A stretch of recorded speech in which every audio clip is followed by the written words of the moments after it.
I'm going to be surviving the next 1000 days in hardcore Minecraft, building some of the best structures I've ever made, getting the most overpowered gear, and creating some of the most unique farms you've ever seen. So grab a snack, relax, and enjoy the movie. In order to make the build I want, I need to find the perfect seed. Luckily, I found one with a beautiful mountain scenery, and in the center there's an open area, which is exactly what I'm looking for. Like usual, I have to make my starter tools and get wool. This seed is even better than I thought because there's a village. But before I head down there, I should probably collect all the iron I can before I die to mobs. Alright, that should be enough iron for now. Now that I'm at the village, I can start trading and get all of the equipment I'll need. The whole process runs through the Fletcher villager, who receives sticks, and I get an infinite amount of emeralds. So it's time to get to chopping. While trading, I noticed some of my villagers are almost maxed out, so I made a tiny house to breed them. While that's going on, I need to get started on a mob spawner because I'm going to need gunpowder for the elytra, so let's get to work. I found this design off YouTube that required cobblestone, wood, and water. After acquiring all of these materials, the building process was pretty simple.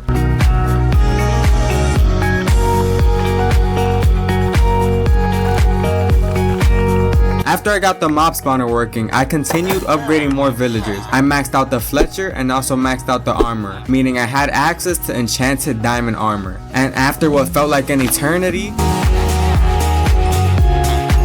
I had enough sticks to buy the full set of diamond armor. I'll be honest here, I'm getting kind of tired of being stuck in this village throughout the whole playthrough, and I'm sure you are too. So similar to Aaron, it's time to adventure outside these walls. But besides the view from the mountain range, some animals, and some lakes, there really isn't anything. Even in an unfamiliar area, my desires remain the same. The need to get more and more emeralds. So with my new diamond axe I got from the toolsmith, it was time to commit deforestation.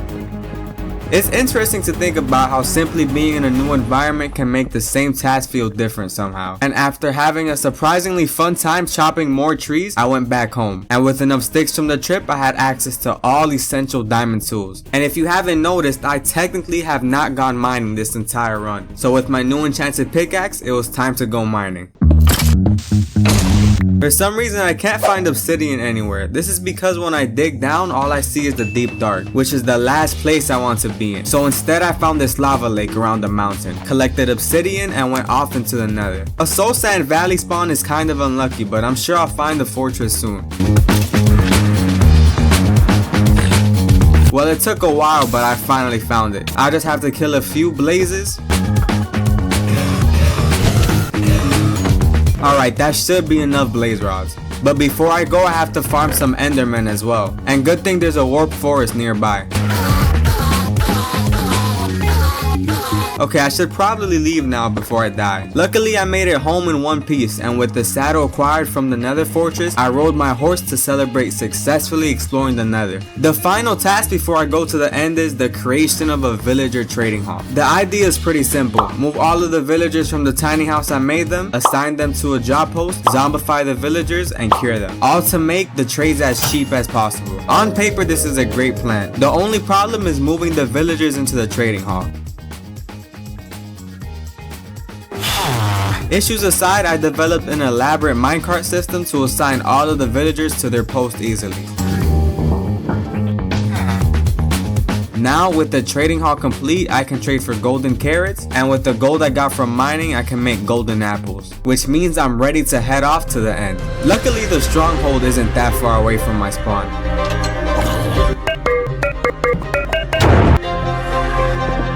Every time I go to the end, I make sure to bring 2 buckets of water in order to place it everywhere, just in case I fall off a pillar. And to be honest, I'm glad I did because I had a very close call. But besides that one mistake, the rest of the fight went well. I took down all of the pillars, took down the ender dragon, and even took a screenshot to post on my channel, which you should subscribe to, by the way. Now with the ender dragon down, I made my way to the end city. This is the first time I've ever gotten a seed with the end city this close. I have to farm a few shulkers for shulker boxes too. Okay, that should be enough for now.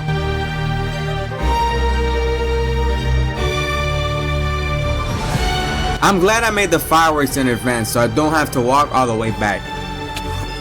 What if I told you everything I just did was set up for the build I want to make? This is because I only like building with elytra, and I wanted enough XP to get a good enough pickaxe. What I'm going to be building is a Gothic Cathedral. I'm sure you guys have seen these before. These majestic structures made with really cool architecture, and the reason I want to build it besides looking really cool is because I've seen Catholic churches all my life. I've always been captivated by the stained glass windows, the aisles, and the way Christ lived his life. So I want to show my appreciation by building this in Minecraft. Now the tricky part is, how exactly am I going to build this? Luckily with Litematica, building in survival becomes pretty simple. Let me explain. First, I need to go into a separate creative world and build this entire structure. I won't spoil it just yet, but let's just say getting the design down took a while, but I was happy with the final result. Litematica lets you place an outline of your build in survival, so the whole building process becomes much easier. It also provides you with all the materials you need. Now that's enough explaining. It's time to collect all the materials. First, I need to collect 7,056 pieces of stone.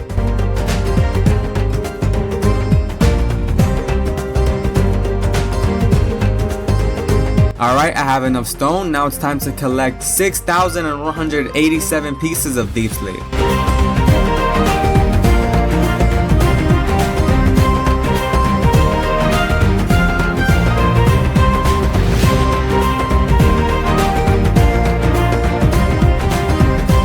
I need glowstone, which I can trade with the villagers for, and I made a sheep farm for black wool. The main issue is going to be sand, which for some reason I can't seem to find any nearby, so it's time to take another trip.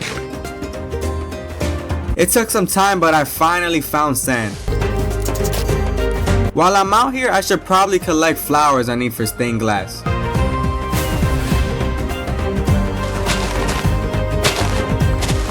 Alright, now I'm done collecting all of the materials, but there's still one problem. The village is exactly where I want to place the building, so I'm going to have to get rid of it.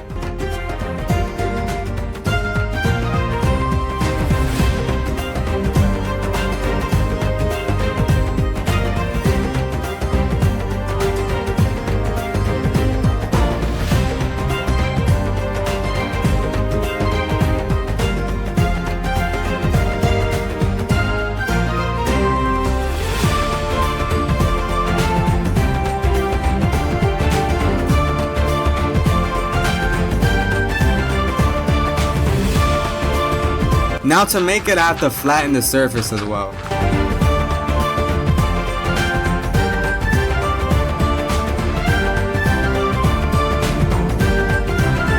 With all of that out of the way, it's finally time to start building.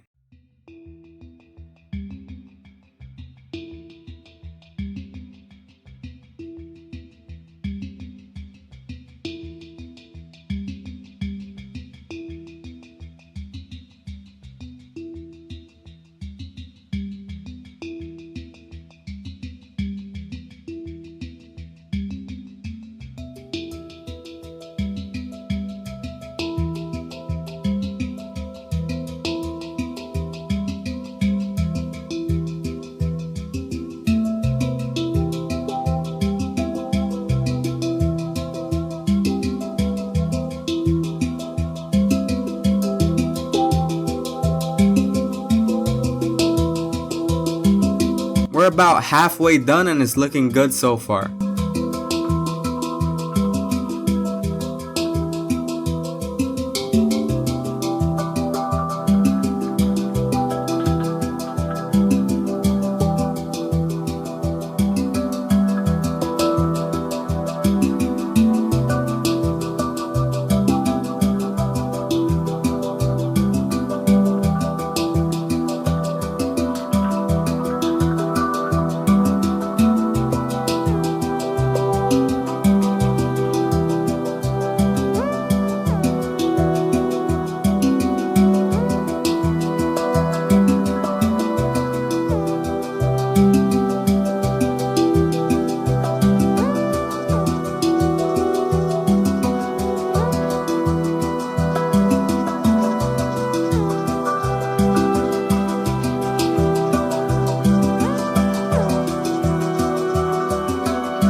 Some final touches to the roof, and there it is, the Gothic Cathedral.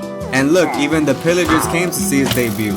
So the interior is your average church, where you have the rows and a podium. I made the 4 pillars accessible because I want to make them into storage areas. But if you have any suggestions for what I can use them for, feel free to leave it in the comments. And with the build complete, this video's main objective is over. While it's not exactly a perfect build, I'm still very proud of it. I know it kind of looks out of place right now, but in the next episode, I'm going to focus on making it fit in, along with a nearby village. And for that, I need a little more deep slate. But while I was mining, I couldn't believe what I found. A city of darkness lying under us this entire time. Last episode we built a Gothic Cathedral, which is one of my favorite builds to date. But in order to do so, I had to destroy all of the villager homes. So today I decided we are going to rebuild the entire village from scratch with medieval houses surrounding the entire cathedral. But before that, we have to move all of the animals and villagers, so let's get started.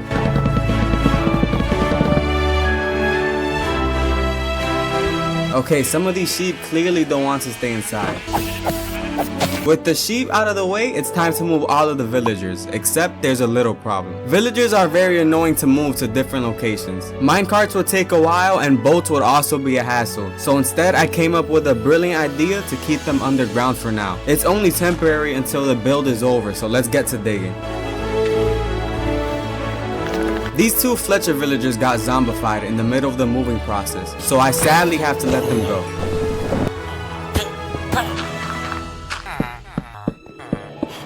Okay, with the villagers underground, all that's left to do is destroy the trading hall.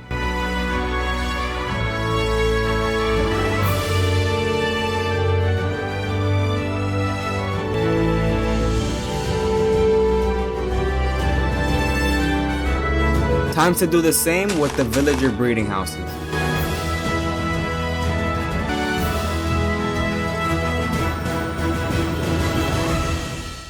I also have to move all of the items I have stored in this tiny villager house. So let's move all of that real quick.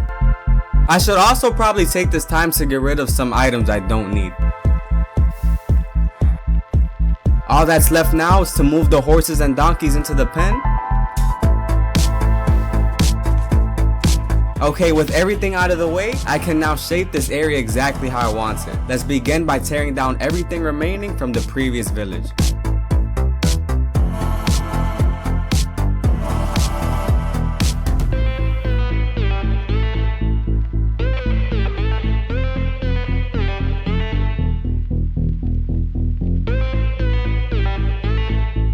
With all of the houses gone, I can start flattening the land I'm going to use to place new houses. So let's enhance my shovel and get to digging.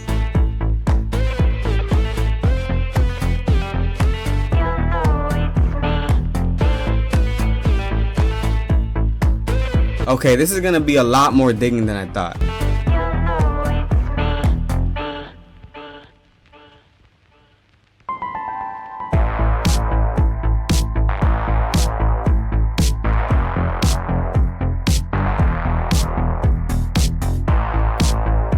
I have to place more dirt along the side to give more room for bigger homes.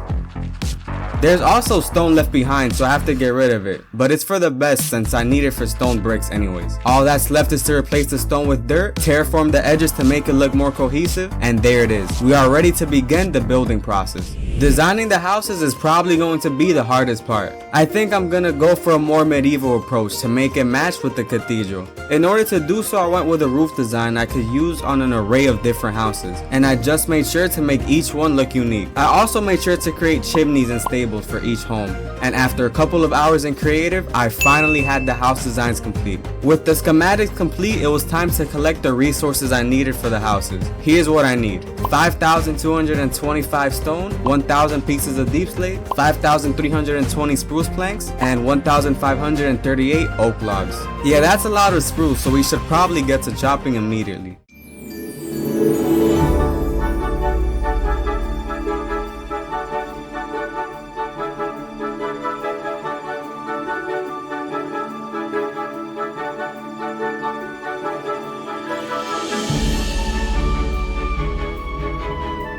While I managed to get some of the spruce so far, I think I'm going to switch up my method. Going around chopping single spruce trees is taking a while, so instead I'm going to grow giant spruce trees.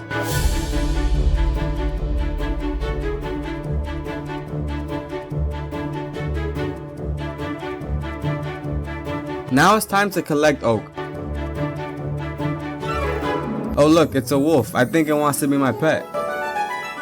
Alright, the first pet of the run has been acquired. But while chopping for oak, things took a turn for the worst. Okay, why are the baby zombies doing so much damage? Okay, you're probably wondering why I'm not using fireworks to fly away, but it's because I was worried the baby zombie would catch up to me and kill me at low health. And that was a fatal mistake.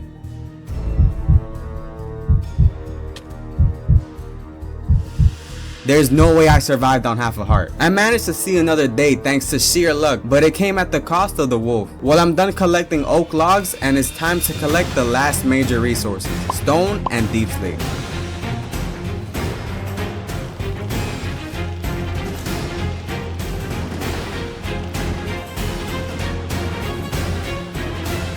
Alright, stone has been acquired.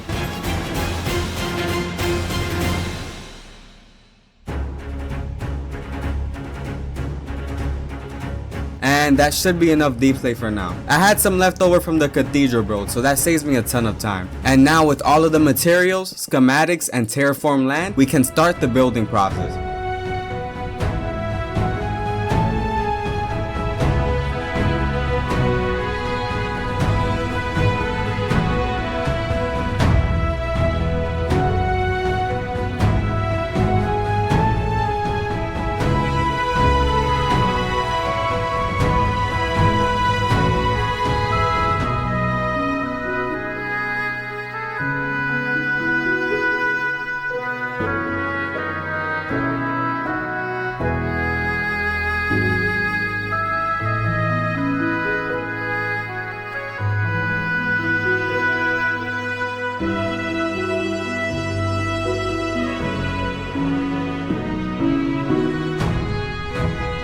The first few houses are complete and they look good so far. I'm also glad I added chimneys to some of the houses since it makes it look more realistic.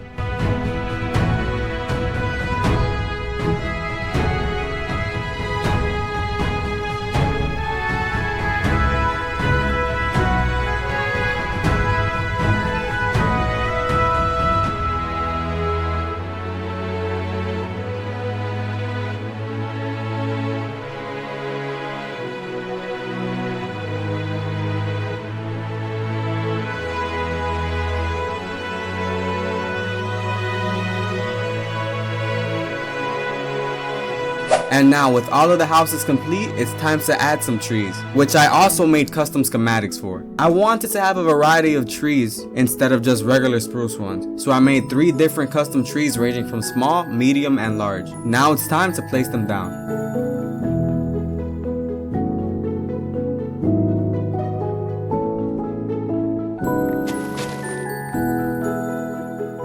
Okay, and with the final one placed, I'm done with the trees. Now all that's left to bring the build together is a water fountain in the middle. But before that, I want to bring in all of my loot to the pillars I made for the Gothic Cathedral, since I did say I was going to use it for storage purposes. First, I have to make sure all of the chests are organized.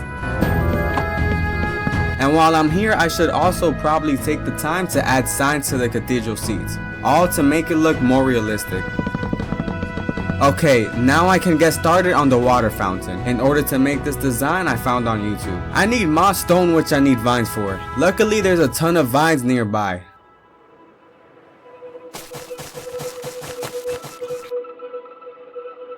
Okay, with all of the moss blocks I crafted, I can begin building the fountain.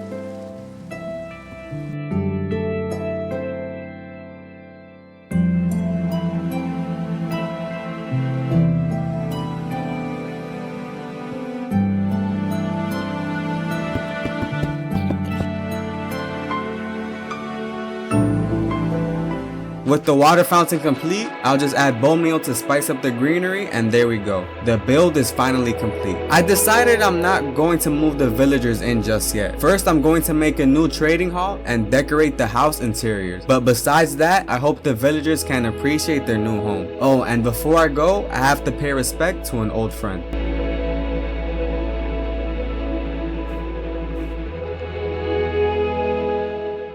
First, I want to show you guys exactly what I'm going to be making a new farm. As you guys can see, the one I currently have is pretty basic and only about 2 mobs spawn every couple of minutes. Good thing I devised a plan which consists of 3 stages of material gathering, and once that's completed, the farm can be built. So it's time to begin stage 1, building blocks. I'm gonna need all sorts of blocks for the farm, and the first one up is sand, so let's go get that.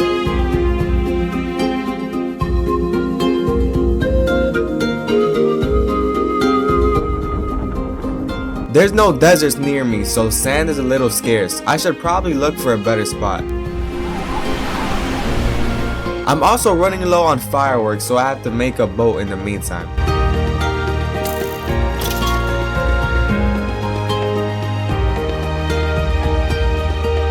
It only took about 30 minutes, but I finally found the desert biome, which should make this 100 times easier.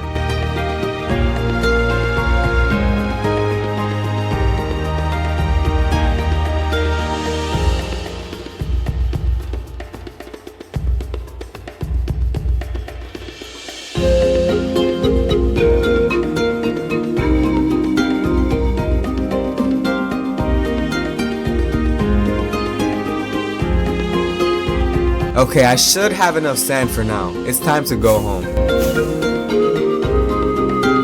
I have absolutely no clue where I am right now, but I'm sure I'll make it there eventually. Making the sand into glass as soon as possible should be my top priority, so let's get to smelting. I need a lot more coal, but good thing I have some left over, and if anything I'll just smelt wood and make charcoal. Now with the sand smelting, I have to collect gravel, but there doesn't seem to be any nearby. It shouldn't be hard to find some though.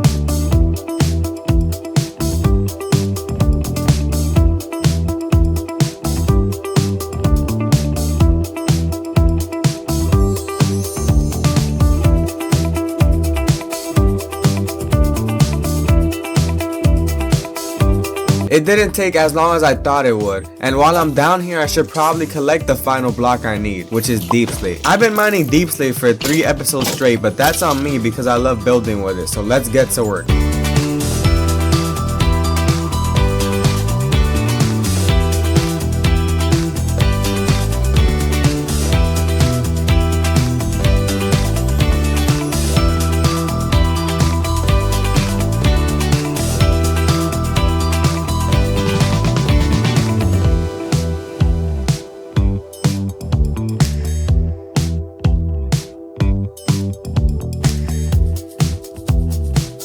Now with all of the deep slate acquired, I can move on to the next stage, which is enchantment. I'm gonna need a pickaxe with a certain enchantment, which I don't have enough books for, so it's time to head to the stronghold and steal them all from the library.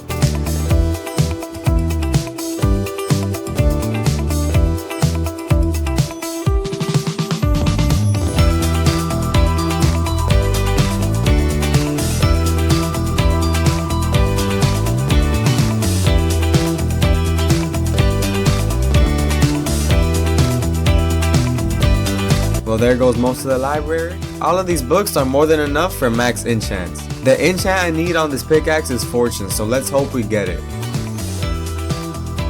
And there it is, Fortune 2. Not the best, but it should be good enough. With the pickaxe we just acquired, we can begin the next stage, which is dyes. I'm going to need all sorts of dyes to color wool and concrete blocks for the farm. I also need tinted glass, and for that I need amethyst, so let's go get that.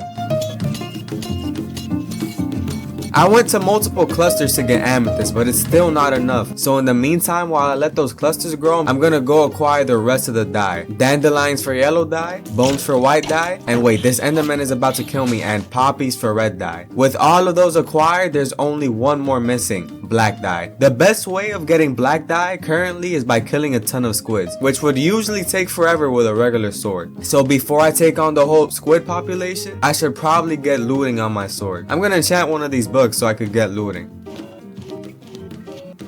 Well, I guess Mojang has other plans. I guess I'll just go buy one from the villager instead. And there it is, looting 3. Now it's time to take on the squids.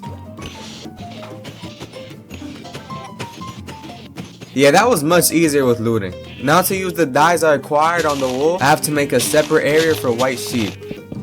Oh, and I forgot to mention, I wasted my time collecting poppies earlier since I have a ton from my iron farm. I'm just missing a few more amethysts from the clusters.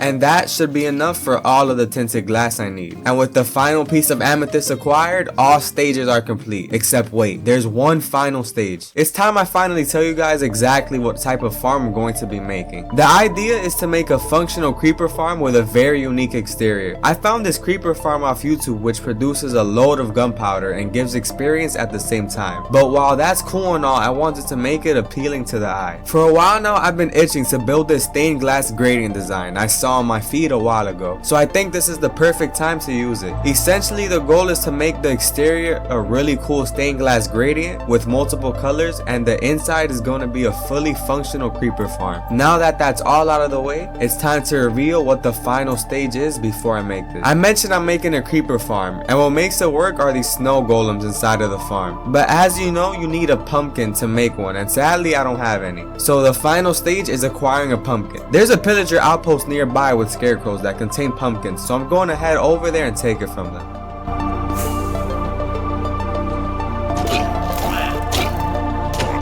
Well, that should be enough for now. I'll come and rescue these little guys later. And with the secret stage complete, it's time to begin building the farm.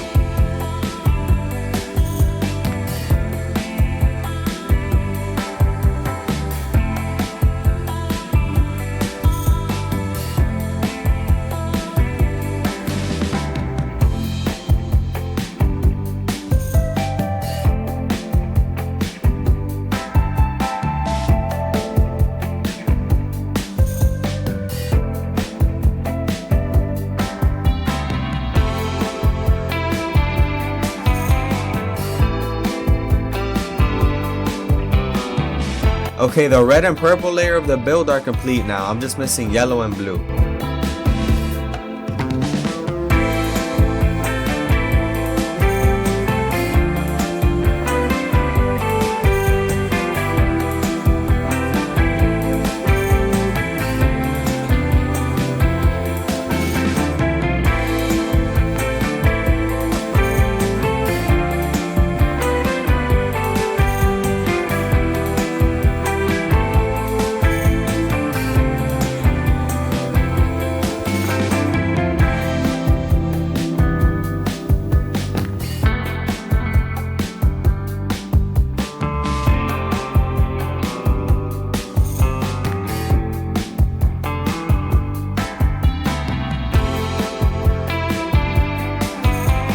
I left a few holes along the way, so let's fill those in.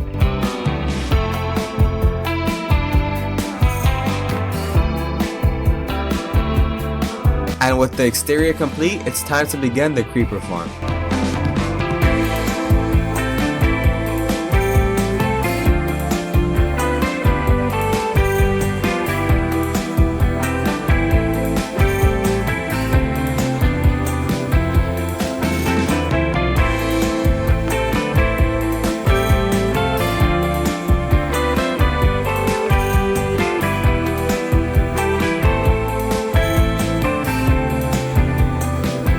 It functions by placing carpets to prevent spiders from spawning, and placing slabs between 2 blocks, since creepers are the only mob that will spawn at a 1.5 block height, so that guarantees that no skeletons and zombies spawn in. And the final touch to make the farm fully functional is to place a snowman. Oh wait, I forgot they die in the rain. Let's try that again.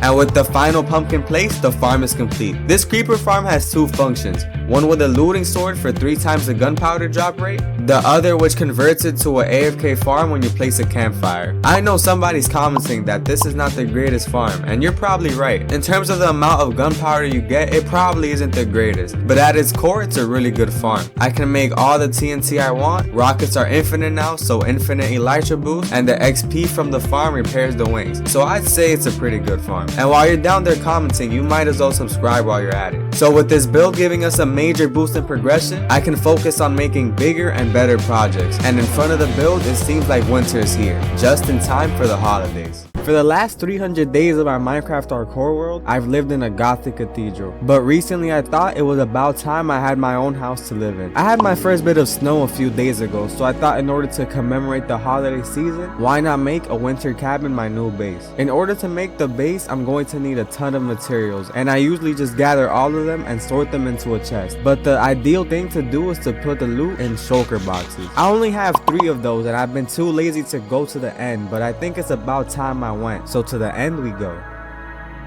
Before we head to the end dimension, I want to make sure my elytra is at max durability, and in order to do so I have to farm these creepers for XP. Now that the elytra is maxed out, I shouldn't have an issue exploring the entire end dimension.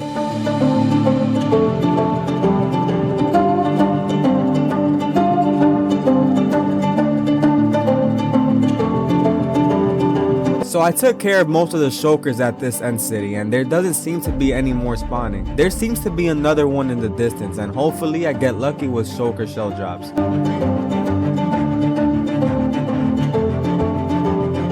I might as well take the spare elytra and the dragon head while I'm here, since I won't be coming back anytime soon. Now with 12 shulker shells, that should be more than enough boxes, so it's time to head home.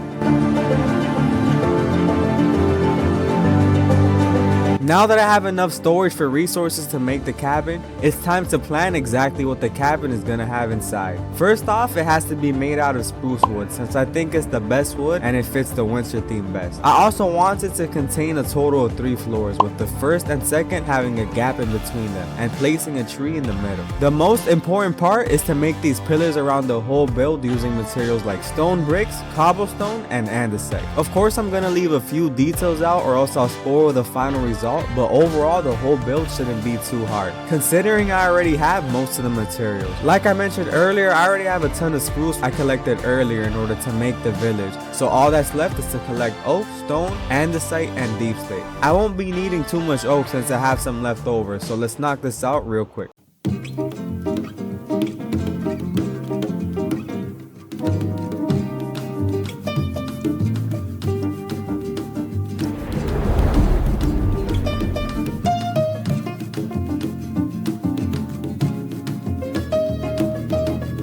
See, that didn't take too long at all. Just a little more mining left and we should be done collecting all the materials necessary for the build.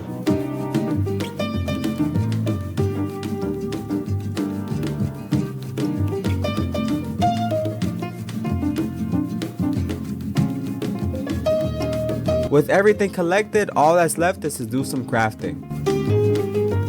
And there we go. We have everything we need. The next step is to figure out exactly where I'm going to make the cabin. My village build is located in a crater surrounded by snow mountains, and I want to make sure the cabin is nearby. I found this other mountain across from my village, and I think this would be the perfect area to build it. But before I start placing blocks, I have to terraform this area since some parts look messy, and half of the slope of the mountain is exactly where I want to place the building. So first, I have to get rid of it.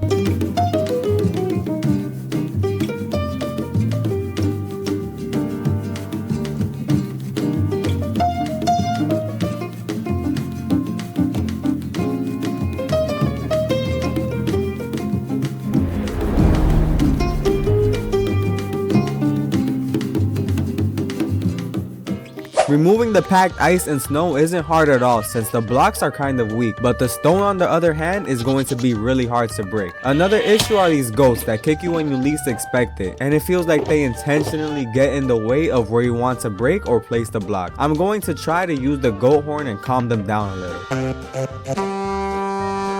Well, that didn't do anything at all.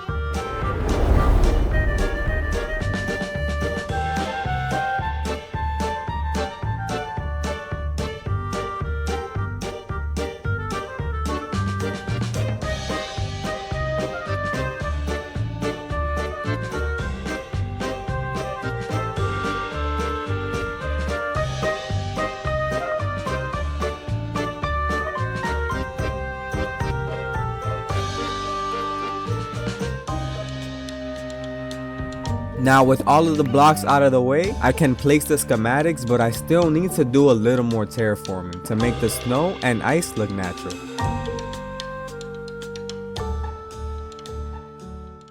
Another thing that inspired me to make this build is this survival channel called The Outdoor Boys that I've been binging on lately. It's this guy that literally goes to the coldest areas in Alaska and survives with minimal equipment. And while we won't be doing much surviving except not trying to die since we are playing hardcore, I still wanted to make sure my next build was in a winter setting. So with the terraforming complete and the lore of why I'm building this out of the way, it's time to begin the building process.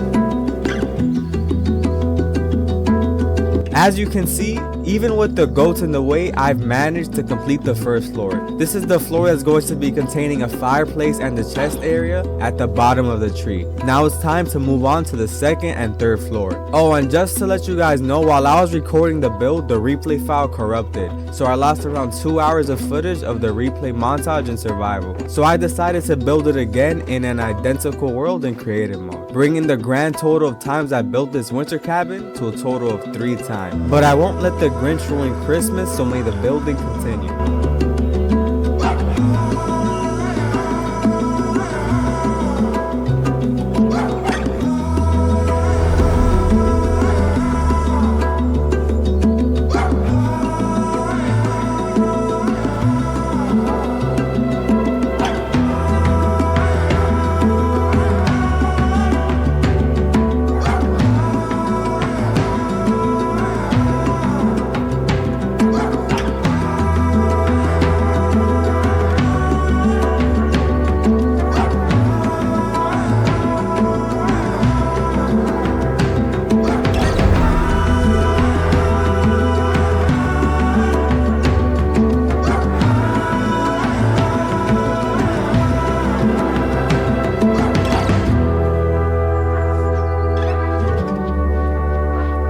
The winter cabin is now complete, but it's still missing a few touches. It was snowing while I was making this build, so I have to get rid of it.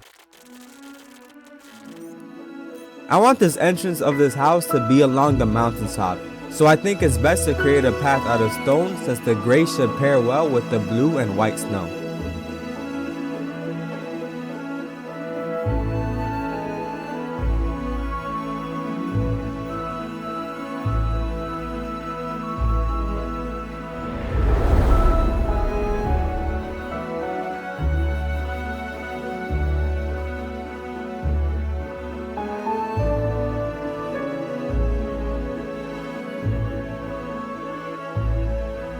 Okay, so I finished the path and I think it looks good enough. I added more details like these stone slabs and fences with lanterns. Now it's time to showcase the house interior. So in order to enter the cabin, you have to come up the mountainside pathway and it takes you directly into the entrance, which is on the second floor. As you can see, I made the gap between the first and second floor so you can see the Christmas tree. Over here, there's a little side entrance to the porch area with an amazing view, especially when it's nighttime. Upstairs is where the rooms are located. I haven't decorated the interiors yet, but there's a guest bedroom and the main bedroom. The main bedroom also has a separate office area where I'm probably going to set up a workstation of some sort. And finally, the best part of the cabin in my opinion, the bottom floor. Here's where the campfire is located, which by the way, also connects to the chimney at the top. And to our right, we have a Christmas tree that I was planning to decorate and sit by to read subscriber comments. But this video will be posted a little after Christmas, so maybe next year. So you should subscribe for long-term investment. I swear you won't regret it at all. Thank you guys for watching and I hope you all enjoy the holiday season. In the meantime, I'll be in my winter cabin, sitting on the porch observing the northern light while the snow falls like white petals drifting from the sky above. The castle I'm building is about 80 blocks high, so I'm going to need the best materials and tools to get it done. Luckily, I devised a plan which contains 8 stages, and once those are complete, I'll have everything I need to make the castle. I'm going to be collecting thousands of blocks, so a better set of tools is the first thing I need. Stage number 1 consists of getting netherite to upgrade my diamond tools, so it's time to head to the nether. I've never mined ancient debris before, so before I begin mining, I want to be certain I'm using the most efficient method. Yeah, that's not gonna work for me. Okay, so instead of exploding beds and TNT, you can mine around a chunk of a border, which apparently is where ancient debris is most likely to generate. I've managed to acquire some ancient debris so far, but I still have to be sure to avoid Crimson Forest because I don't want hoglins to spawn. I just have to avoid those and I should be good. 8 ancient debris is enough for now, so it's time to go back home, smelt it, and craft. Wait, I forgot I need a smithing template to craft the debris into ingots, so I guess I have to go back real quick. I located a bastion, but challenging piglins head on would be a pretty dumb thing to do. Instead, I'm going to sneak in through the walls, pick them off one by one, steal the smithing template, and get out.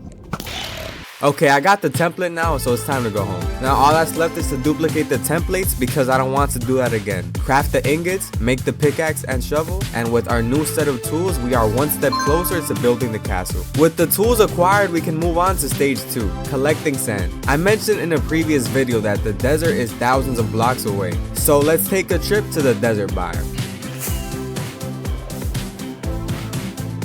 Okay, so I've arrived at the desert and there's an armadillo here.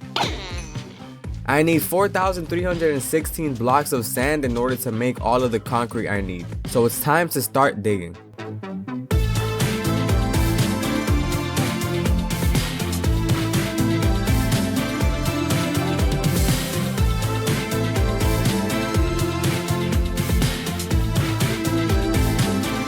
I'm glad I upgraded my tools to netherite since I've mined a good amount of sand and the durability has barely moved. All of these mobs are getting in the way, which is making collecting the sand even harder.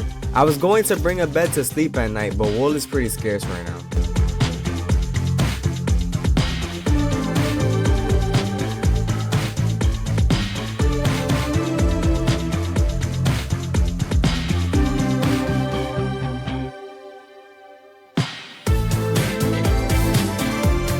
After a very long time, I managed to collect all of the sand I need. Let's head back home to prepare for the next stage. The next step to building the castle is to go caving. I need diorite and andesite for the exterior of the castle. I also need gravel to make the concrete, which will be used for the castle walls. All of these are found underground, so it's time to head down to the mines. Finding diorite and andesite can sometimes be a little annoying, but I've already mined the entire area, so I know exactly where the large chunks are.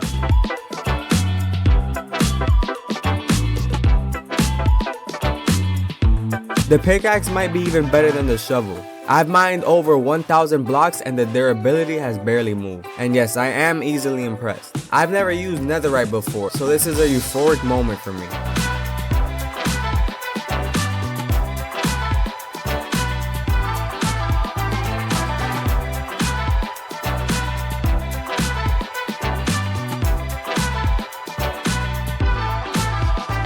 I managed to find all of the diorite and andesite that I need, but I've run into a problem. It seems like I've already mined most of the gravel here from a previous video, and I don't want to go deeper underground since there's an ancient city down there. Finding enough gravel is going to take some time, but I can't give up now if I want to see my dream castle become a reality.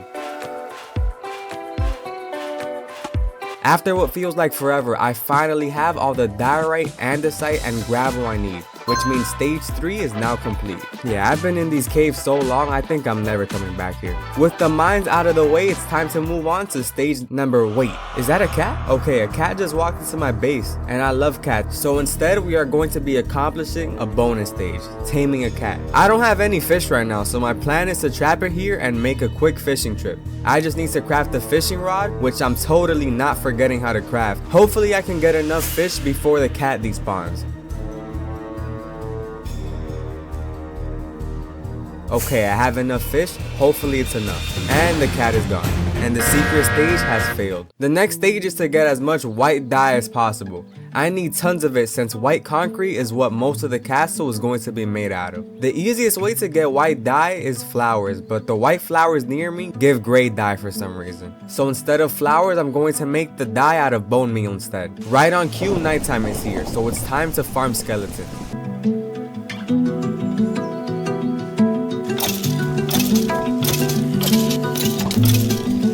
Killing skeletons is taking way too long, even with eluding 3 swords, so instead I'm going to go back to the flower method.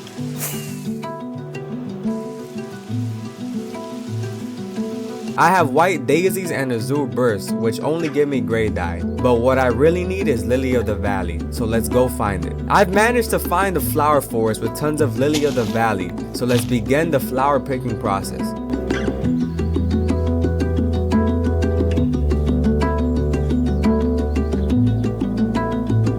Okay, let's try that again.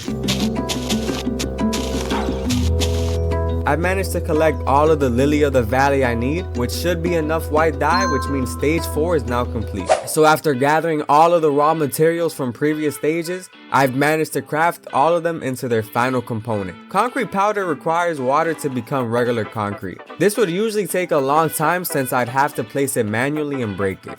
Good thing countless of farms have been made to automatically place the concrete for me. So I'm going to be making one of those farms real quick.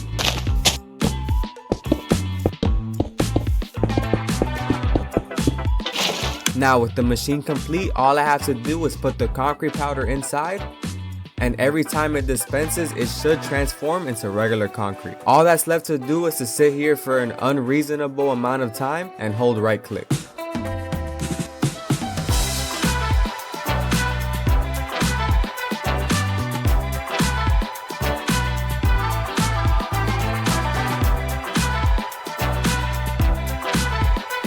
I've been here for about 2 hours and I've mined about 4,000 concrete blocks. I think building this contraption was worth it, since I'm saving a ton of time. I also wanted to mention that I made some purple concrete as well, along with the white. Now just a little more effort and I'll have all the concrete I need for the castle.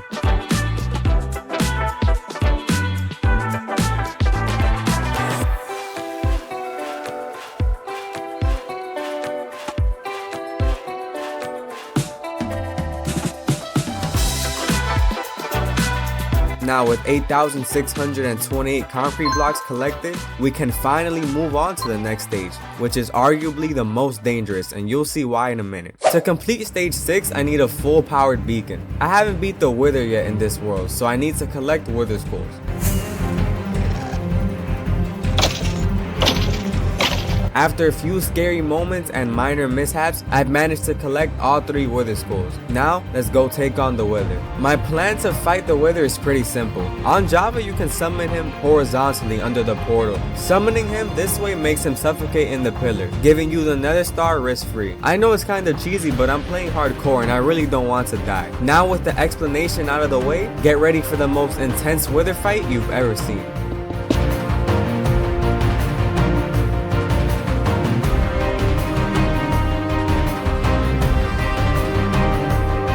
And there we go. That didn't take too long. With the nether star, we can finally craft the beacon. It's going to be powered by using iron since I have a ton from my farm. Now let's go get this beacon up and running.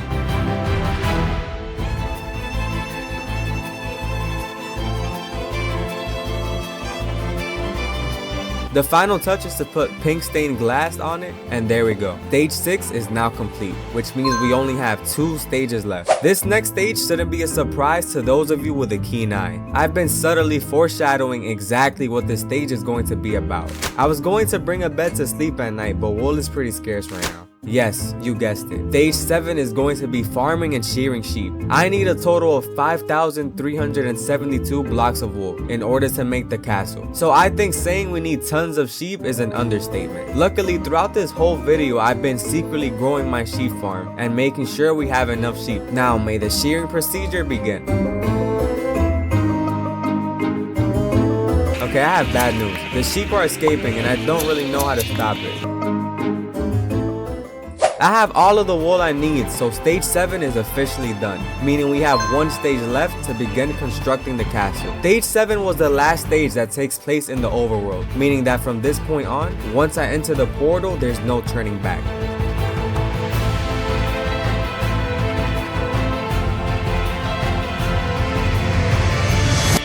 I transported all of the mats I'm going to need to the end dimension, but I think it's time I explain why I want to make the castle in the end. I love architecture and certain designs speak to me. When I see a cool building, I think, how can I make that in Minecraft? And while I was watching the Bleach anime, I saw this castle. I won't explain how or why the castle came to be, just know that I think it's really cool. The castle is white with purple accents, so I thought the best place to make it would be the end. I do want to point out that I'm not building it to a 1-to-1 ratio, but instead I just used it as inspiration. Now with the lore on the castle out of the way, I think it's time I started building. Only problem is these obsidian pillars that take up a ton of space. Stage 8 requires us to get these pillars out of the way using the best pickaxe possible and haste from the beacon. I've prepared everything to take out these pillars as efficiently as possible. Let the final stage commence.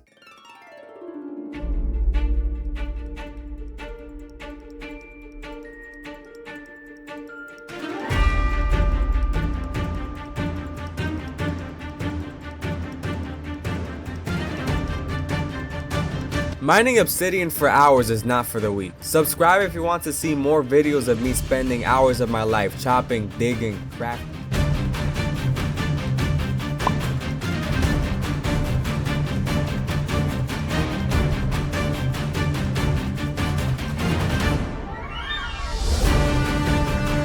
All of the stages are now complete. All of the work put into exploring the nether, digging sand in the desert, mining in the caves, picking flowers, shearing sheep, and building a beacon, all of it was for this moment. Everything in order to see this castle come to reality. So let the building begin.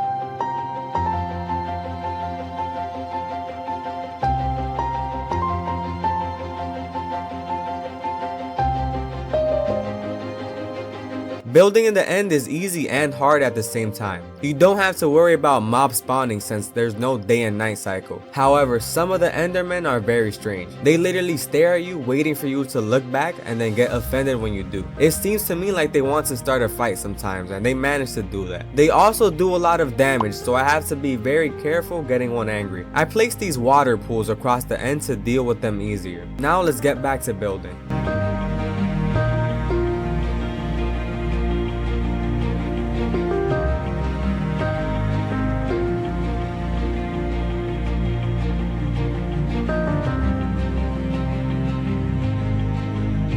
All I'm missing now are the pillars, which I'm going to use the purple concrete for.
And with the final block placed, the castle is now complete. It's missing light because, believe it or not, the end is kind of dark. I think end rods would look nice, so let me go get some from the end city.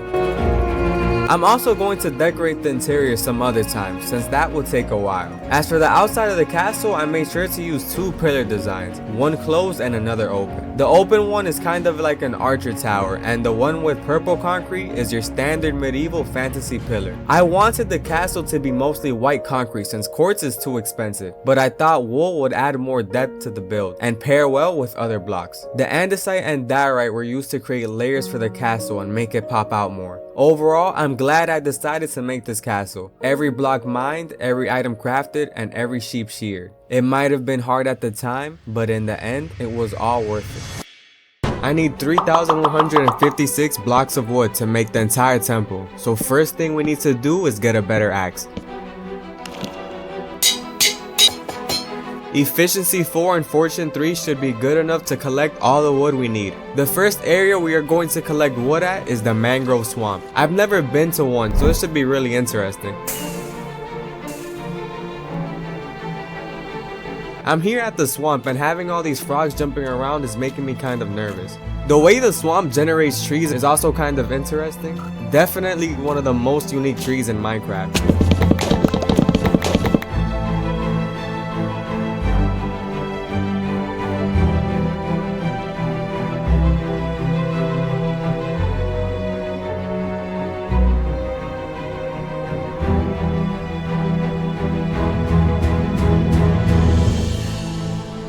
I've managed to collect all of the mangrove wood I'm going to need, so it's time to head back home. Last wood on this list is dark oak. I live near a dark oak forest, so this shouldn't be too hard at all, especially since each tree contains a lot of logs.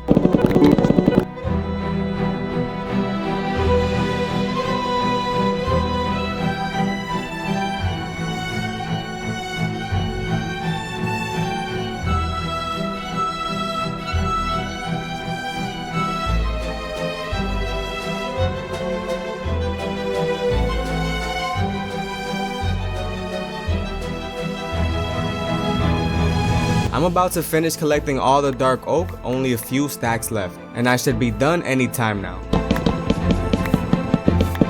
And there we go, all the wood is collected. That's one major component down, but we're just getting started. Luckily I collected most of the stone and andesite I needed when I destroyed half of a mountain for a previous build, but now it's time to scout the perfect location for the temple. This little hill stands out from the rest of the forest and is the perfect place to make the temple. But there's one problem. There's way too many trees in the way, so what's the solution? Setting the forest on fire. And of course it starts raining. It's okay, it's not like I have a video to upload or anything. Okay, a few minutes have passed and the rain is over, so let's continue.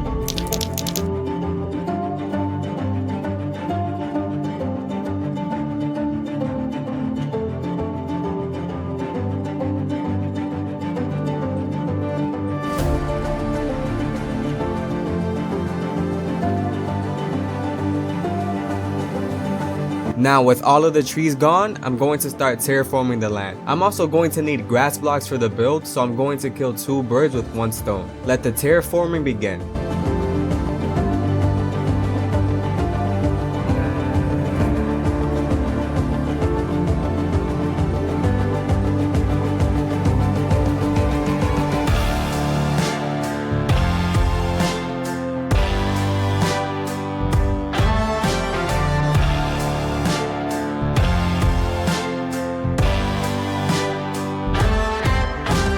The base of the temple is going to be made out of smooth stone, stone bricks, and andesite. I'm also adding some stairs to give the build a bit of elevation.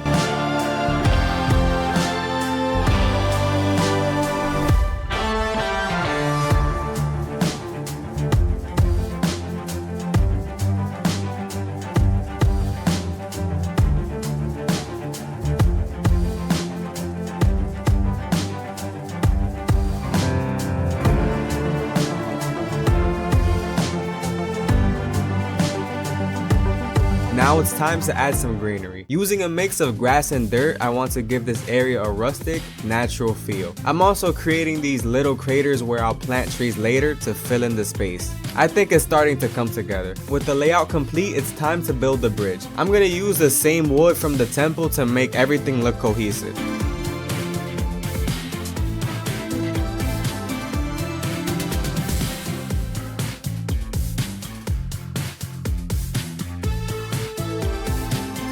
The bridge is done, but the area beneath it needs water. Before I add that though, I think the garden is missing a few finishing touches, like leaves, bone meal, bamboo, the subscribe button, and sugarcane. Now, all that's left is to add water.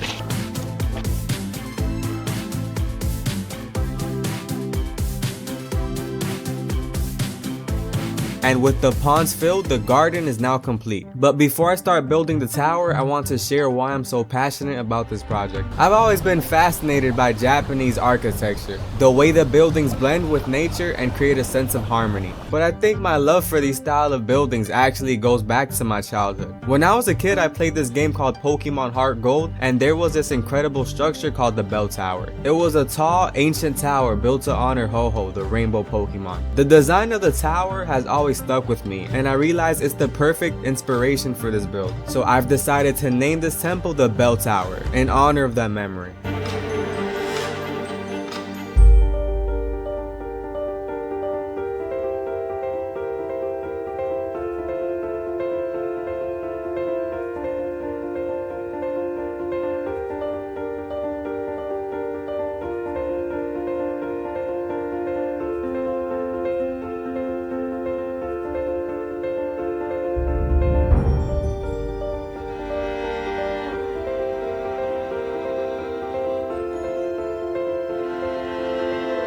If this video hits 500 likes, I'll transform this entire area into a Japanese city based on Kyoto or any you guys suggest. I know it's a hefty goal, but I believe we could do it.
Okay, the build is complete, but I think instead of simply having oak leaves, I want to mix and match oak with cherry blossom trees as well. So I'm going to go visit a cherry grove real quick. Luckily, the cherry grove is near my creeper farm, so it wasn't too hard to find. Yeah, this should be enough saplings.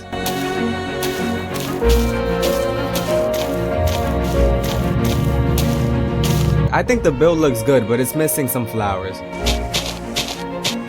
Yeah, that's a lot better. And here you have it, an ancient Japanese temple built entirely in hardcore Minecraft. This isn't just one of my most unique builds because of how it looks, but because of what it represents. This temple is a tribute to the bell tower from Pokemon, a place that filled my childhood with wonder and inspiration. It's more than just a structure, it's a symbol of rebirth and hope. This temple will serve as the cornerstone of a brand new Japanese district, a place where creativity and nostalgia come together. It's a reminder that even in hardcore Minecraft, where every block counts and every risk matters, we can create something meaningful and lasting. Because while I may slip up and lose this world one day, the memories will always last forever.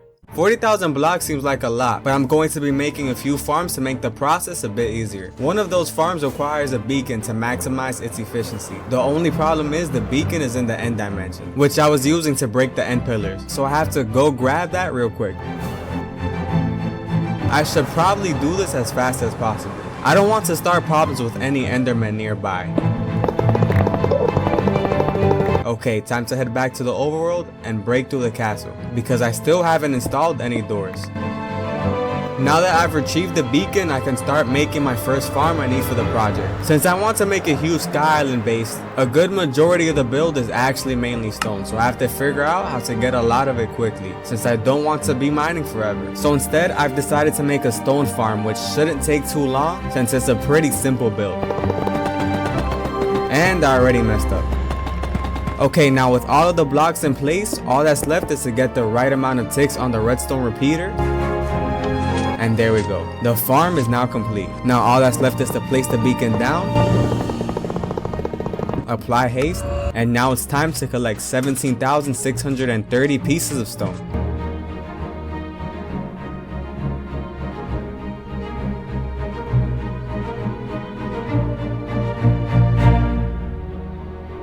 I've managed to collect a decent amount of stone, but the problem is my pickaxe keeps breaking, which means I have to keep going to my creeper farm to repair it. But besides that, it's a pretty simple process. Only a few minutes of doing this and I should be done.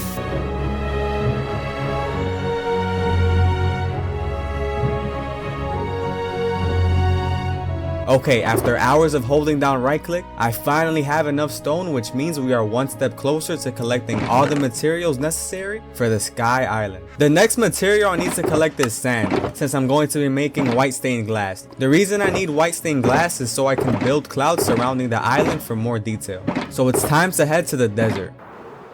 I'm here in the desert and I need 6,719 pieces of sand, so let's get started.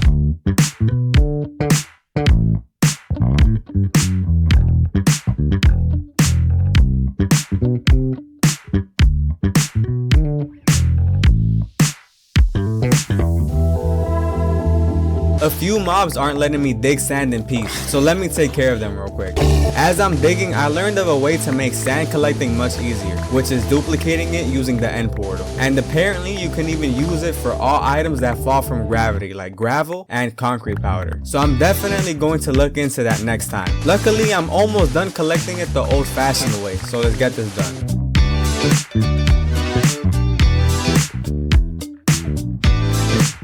Okay, I finished collecting all of the sand, so it's time to head back home.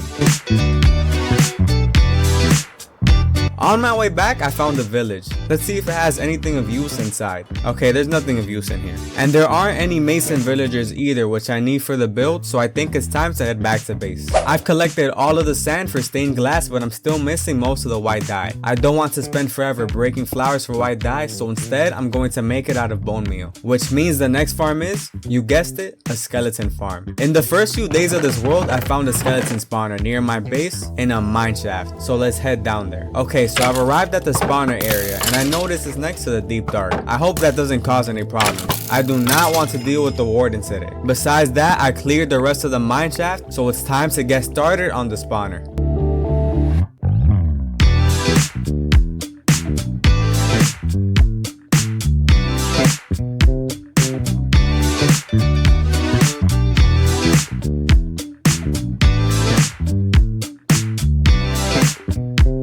I finished clearing the room and placing water, which will make them go down to one area. I just have to go down and make an underground area which they can drop down to.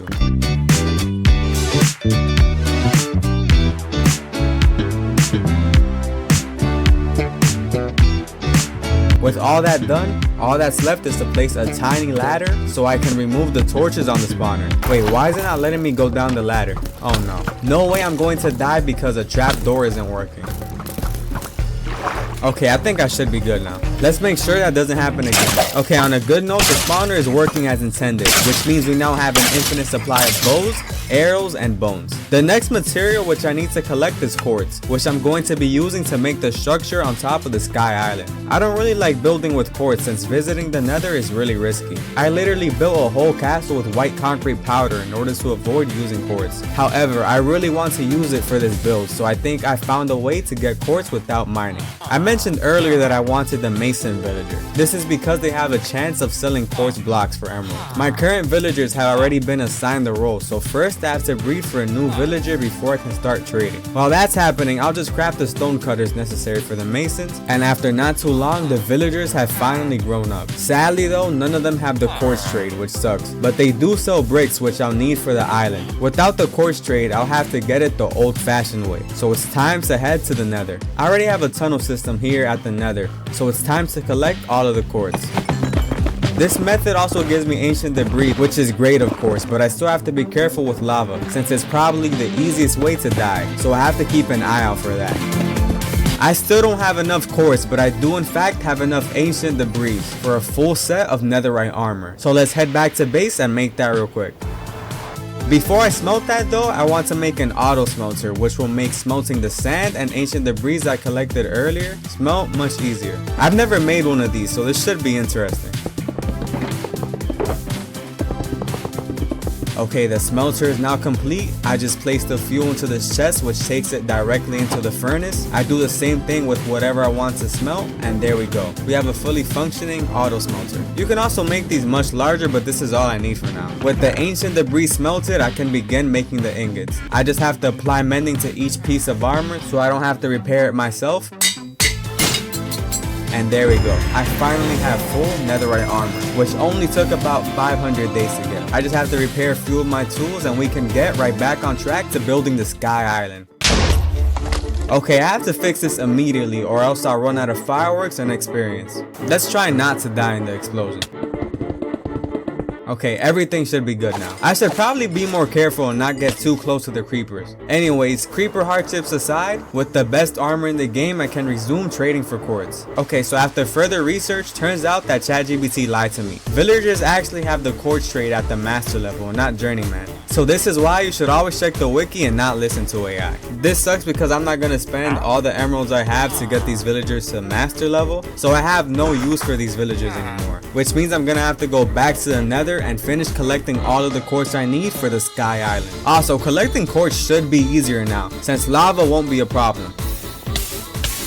Wait, I thought lava didn't burn when you have netherite armor equipped. Oh well. Okay, anyways, let's resume the quartz mining process.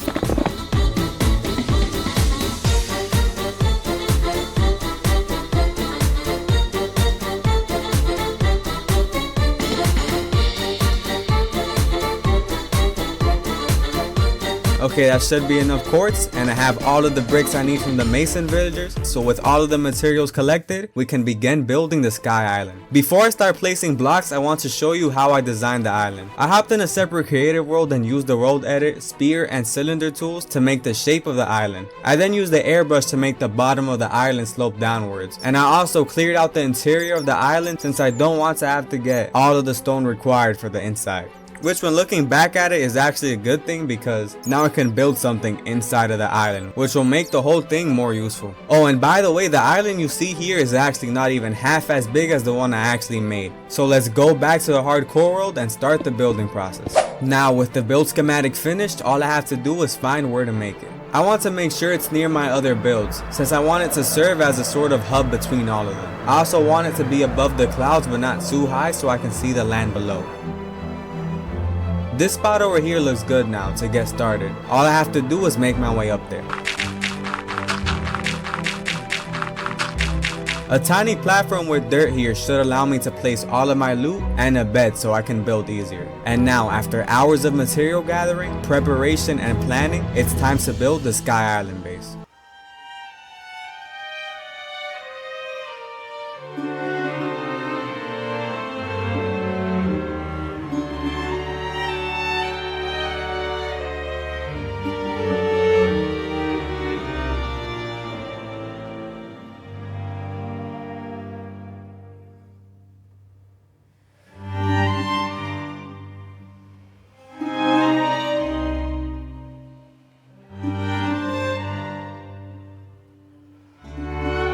In terms of scale alone, this is probably one of the biggest builds I've ever made. I'm not even halfway done and it already feels like I placed so much stone, but I still have much more to go. Placing the clouds with the white stained glass is also a little tricky since it blends in with the bright sky. Struggles aside though, let's resume the building process.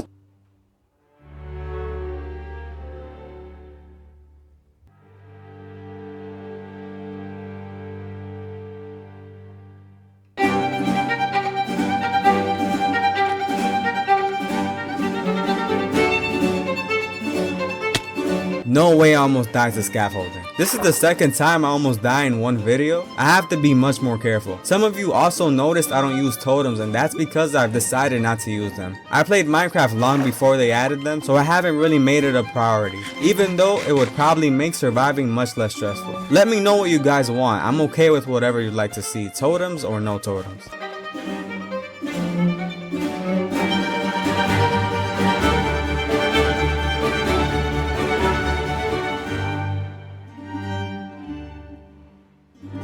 So now with the stone layer complete, it's time to add the grass layer at the top to complete the island look. And if you're wondering where I got all of this grass, I've cleared out multiple grassy areas using both silk touch and non-silk touch shovels. So I have a ton of dirt and grass to spare.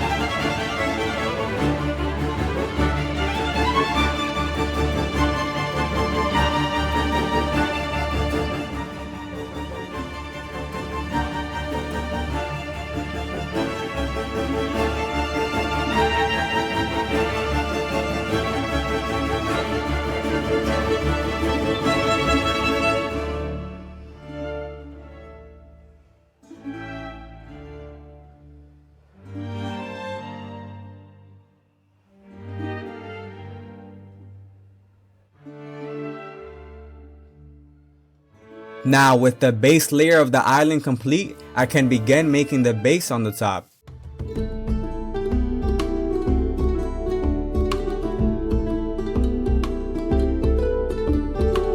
This build was inspired by Mount Olympus from Percy Jackson. I don't know if you've ever read those books, but the Greek gods live in Mount Olympus, which by the way is also a real world location. Greek architecture is also very interesting to me, and I just wanted to build something Greek related as soon as possible.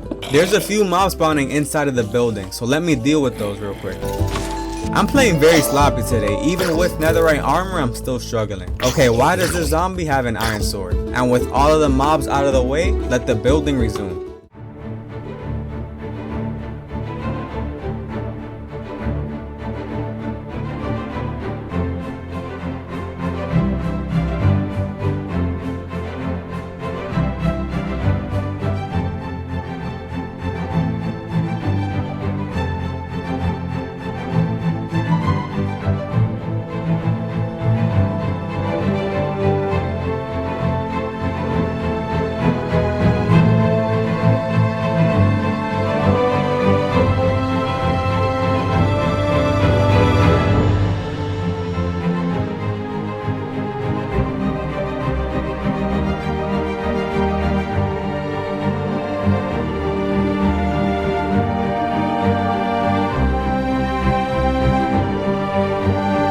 And with the final brick slab placed, we are now complete with the build. Honestly, I think it looks good like this, but I want to take it to the next level, so it's time to decorate it. First thing I want to add is leaves in order to make the area more grassy and greener. So let's grab some shears and go get some.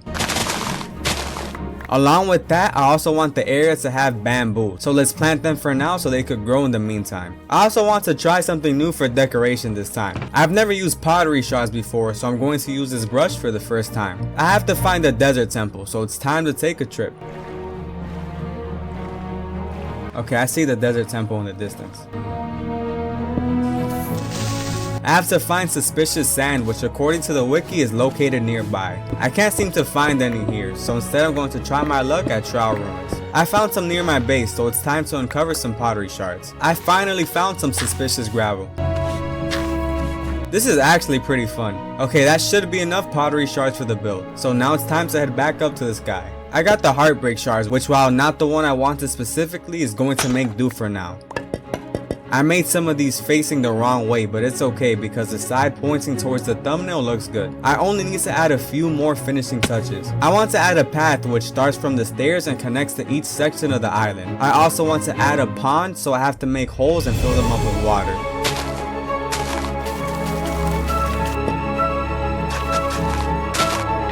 Bone meal the grass and add string to the bamboo so it doesn't grow too high. And here we have it. After about 30 hours of playtime, the biggest Sky Island base ever created in hardcore Minecraft. Well, on YouTube at least.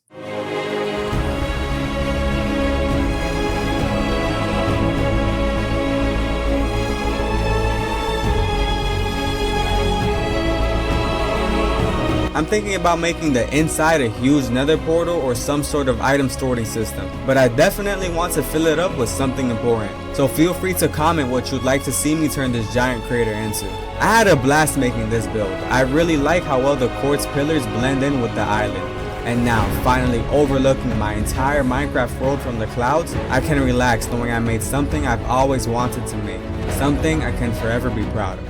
About 600 Minecraft days ago, this whole area was just a tiny regular Minecraft village, surrounded by this huge mountain range. That's when I had the idea to build the cathedral church in the center and surround it with a couple of houses. And while the build turned out great, I still have a lot of expansion to do. But for the last 400 days, I've been doing everything but that, making a variety of different builds in other places. So I thought enough is enough. It's time to completely transform this area into the medieval/Gothic city I've always wanted it to be. And you'd think with the church in the middle, I've actually made a lot of progress, but I'd say so far I'm only 5% done with the build. And that's because I still have a lot to do, like tear down all of the farms over here and collect a load of materials. The villager farms specifically are going to take a lot of time to move, since villagers are really hard to work with. Things like this useless mob spawner should be pretty easy. The real challenge is going to be collecting all of the materials needed for the rest of the village. The church alone was about 62,000 blocks, so you can imagine just how many blocks I'll need to complete the other 95% of the build. Luckily, there's a few farms which make gathering all those materials much easier. The first farm I want to make requires sticky pistons, and I don't have any slime, so let's head to the swamp real quick. Okay, I'm here at the swamp and I can't find any. Maybe they spawn in at nighttime. Okay, so after a few hours of waiting, I still haven't seen a single slime. I'm really confused because I swear the wiki said they spawn in the swamp at nighttime. This method isn't working at all, so instead I'll be finding a slime chunk near my base, which according to its name, should spawn some slimes. Okay, this is the location over here. I just have to dig out the area first.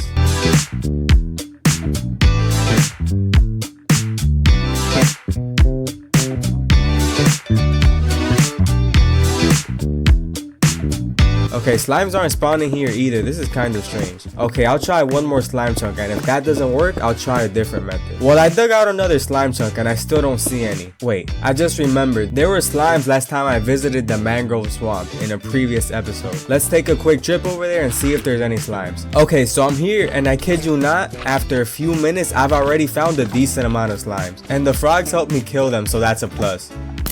Now with all of the slime collected, we can go back home.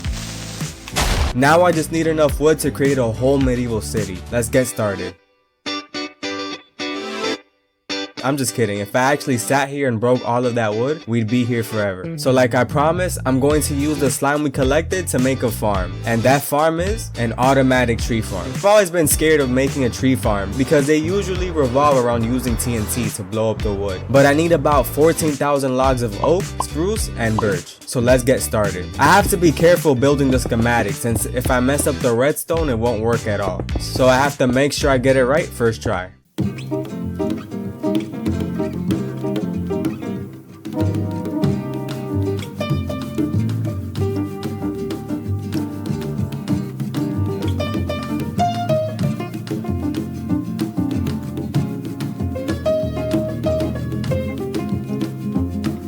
I got all of the major redstone components placed, but I'm still missing the water, which surprisingly is the trickiest part of the schematic, and that's because it's not really clear where they want the water to be placed. but I think I got it down. At the click of a button, the farm grows saplings into trees, which a TNT blows up and drops the wood into the water. The farm is great and very efficient. The only issue is that it requires a lot of bone meal, since the dispenser is dispensing bone meal every single second to grow the saplings. Which means while I have the farm created, I still need a ton of bone meal in order to power it. Good thing I have a skeleton farm underground, so let me go get those bones.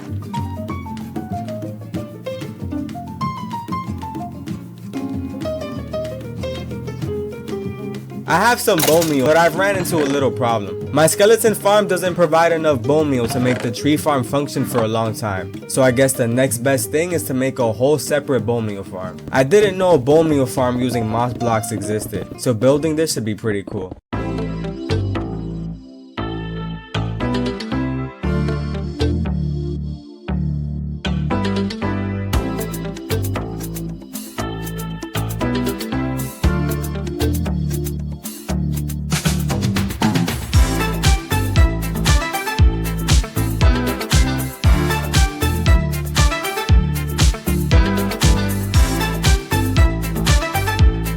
After completing a surprisingly complex schematic, the bone meal farm is now finished. Here's how it works. Basically, the way this farm works is that once I flip this lever on, the bone meal in here starts powering this piston to grow these moss blocks, which then, if I go up here real quick, basically these moss blocks grow using the bone meal. So then the water flushes them all down and then they go into compost blocks in there, which then all the blocks from the compost blocks then get funneled over here into this dispenser, which the bone meal that it gets then fuels back into the system. So the system actually needs what it generates to power itself, which is really cool if you think about it. So then the excess bone meal goes over here, powers the system more here, and then it comes back out into this chest. The only problem with the bone meal farm is that while it generates a large amount of bone meal, it still needs time to generate. So in the meantime, I'm gonna collect another material I need for the village, which is stone. I have a stone farm in this world, but it's gonna get destroyed since I'm removing all of the farms in the village. So let me make another stone farm over here. Okay, I'm going to need about 938 stacks of stone. And while that does sound like an absurd amount, don't worry, because I already have a good amount from previous uploads. And some of the stone is gonna be turned into bricks, so that's why I need so much. Okay, with all of that out of the way, it's time to begin collecting all of the stone.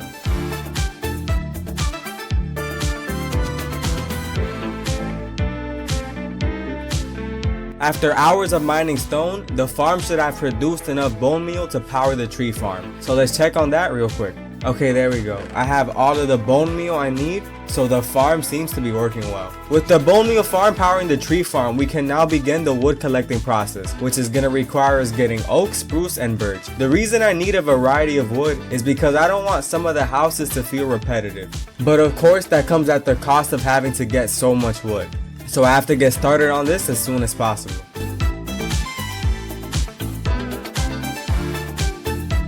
I'm done collecting spruce, now let's move on to birch.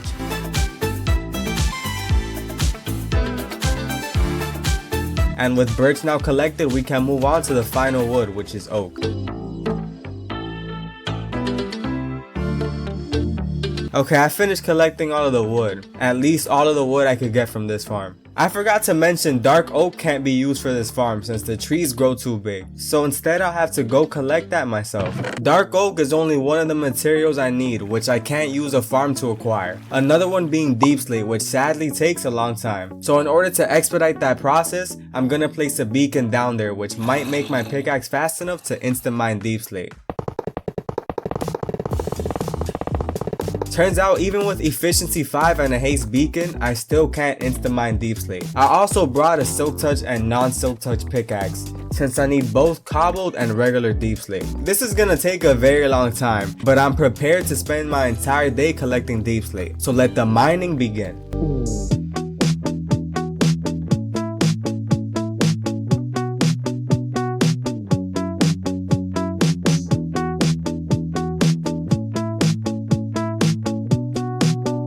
I finished collecting all of the cobbled deep slate. Now all that's left is regular deep slate.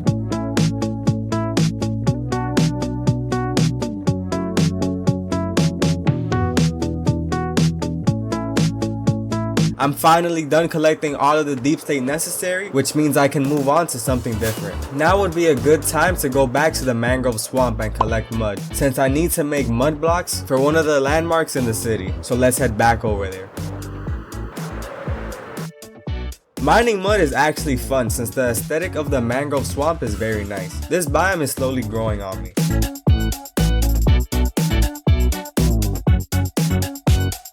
Okay, that should be enough. I don't need too much anyways, so it's time to head back to base. With the mud and deep slate out of the way, the final material I can't use the farm to collect is dark oak wood. This also shouldn't be too heavy of a task, since dark oak trees contain a vast amount of wood. I should get this done anytime now.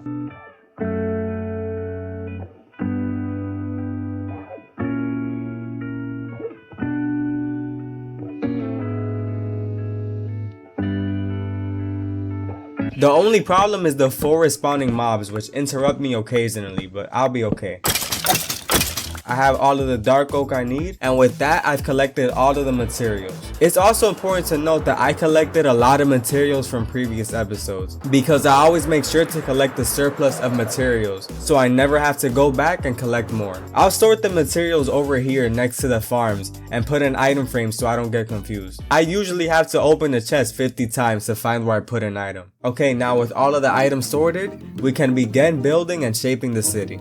The first thing I want to build is a castle, and I know what you're thinking. Why would I start with such a large build before I even start with the small homes? But besides getting the hard part out of the way, I need the space inside of the castle to store the villagers and create a trading hall. So the plan is to make the castle and transport all of the villagers I have into an underground area so they aren't in the way while I reconstruct the city. The castle itself is going to be made out of the same stone brick and deep slate pattern the cathedral is made out of, because I want this city to have a theme. I don't want any of the buildings feeling out of place or strange. Now the only problem is that there's a small mountain where I want to place the castle, which means I have to go and remove it.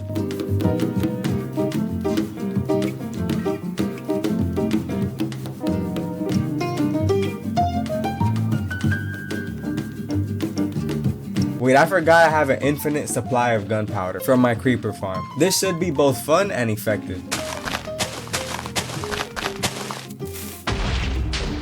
Yeah, that's a lot easier. Now with the mountain out of the way, I can place the blocks to begin building the city.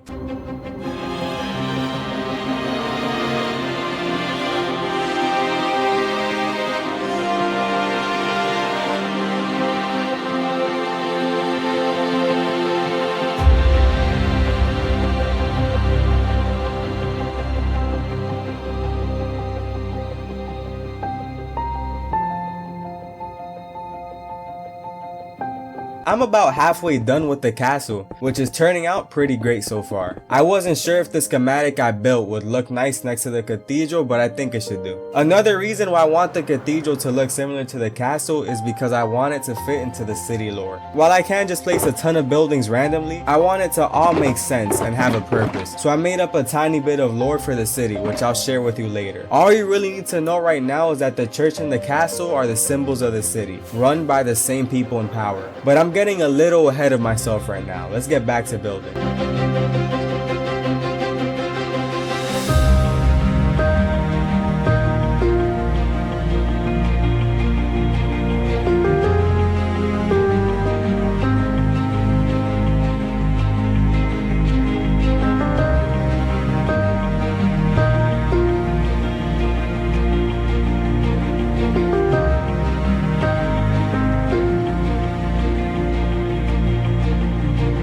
I'm also using the same stained glass pattern for the castle, which should make it look better, especially with the resource pack I added, which makes stained glass paint connect.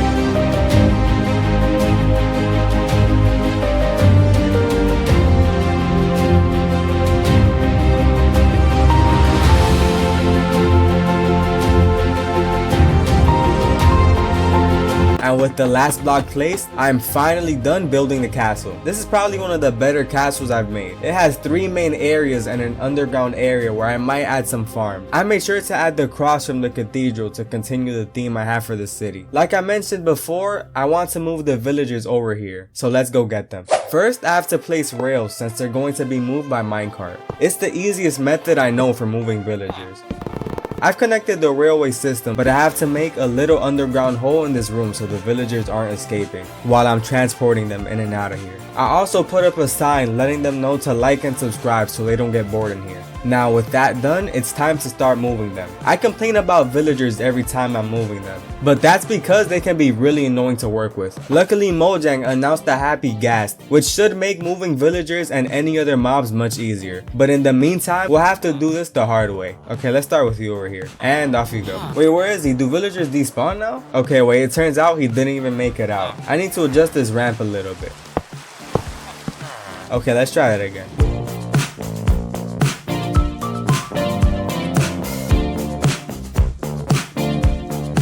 The railway seems to be working great. You can attack me, just please don't attack the villager. Okay, that was kind of scary. Let's try to wrap this up as quick as possible. I don't want one of the villagers dying. Now with all of the villagers in here, it's time to remove the rails and free the villagers. I have a lot of more building to do, so I'll make this into a trading hall some other time. For now, I'll just break one block here, use my elytra to fly in and out, and everything should be good. Next thing on my to-do list is terraforming the land. I need nice land in order to get started on the farm portion of this build. The area itself is going to contain a stable, barn, and farmhouses. I need the barn as soon as possible since I want to move the sheep over there. So let's get started on terraforming. This spawner has been here since the very first episode, and over the course of the last 6 months, it spawned about 30 mobs at most. So I am so happy to finally get rid of it.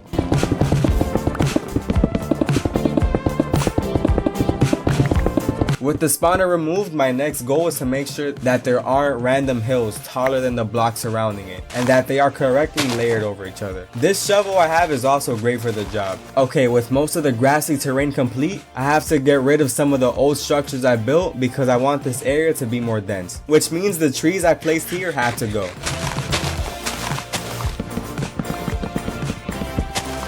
The next thing that has to go is this gravestone I made for my dog which died, but don't worry, I have just the right place for the gravestone I'll be making later on. Now with the grassy terrain done, the trees gone, and the gravestone removed, there's enough area for me to place down some of the houses. Most of these house designs are very simple, but I tried to make them as complex as possible. I can't make them too crazy since that requires more time and resources, since I want to get this video out this month. I made sure to make some variants of the houses, so none of the houses throughout all of the city feel similar. With that explanation out of the way, it's time to start building these houses.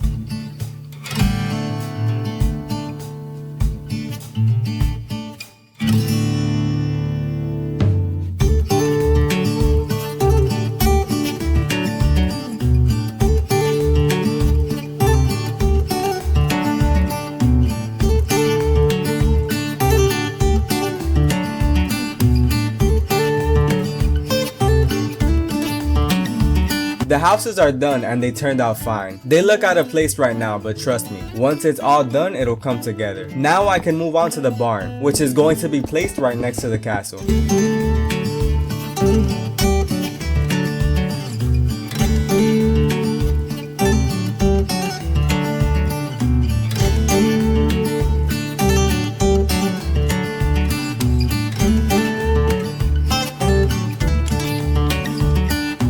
I didn't want to go with your standard barn design you usually see with stone bricks. I wanted it to fit into the medieval theme, so that's why I went with the wood pattern. I couldn't figure out what roof design to go with, so I went with this standard roof. I know it's really simple, but it should do the trick. Next part of the farm area is going to be the horse stables. I have 2 horses and a donkey, and I feel bad that they have to listen to the sheep all day. So I'll be giving them their own little stable where they'll finally be at peace. I made some mud bricks from the mud I collected earlier to make the stable. So let's get started.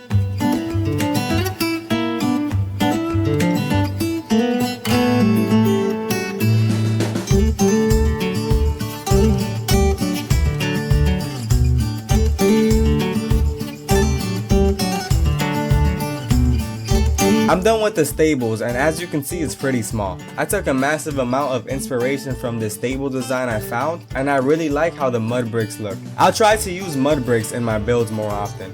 The last part of this area is the farmhouse, which is gonna be the building that stands out the most, and you'll see why in a minute.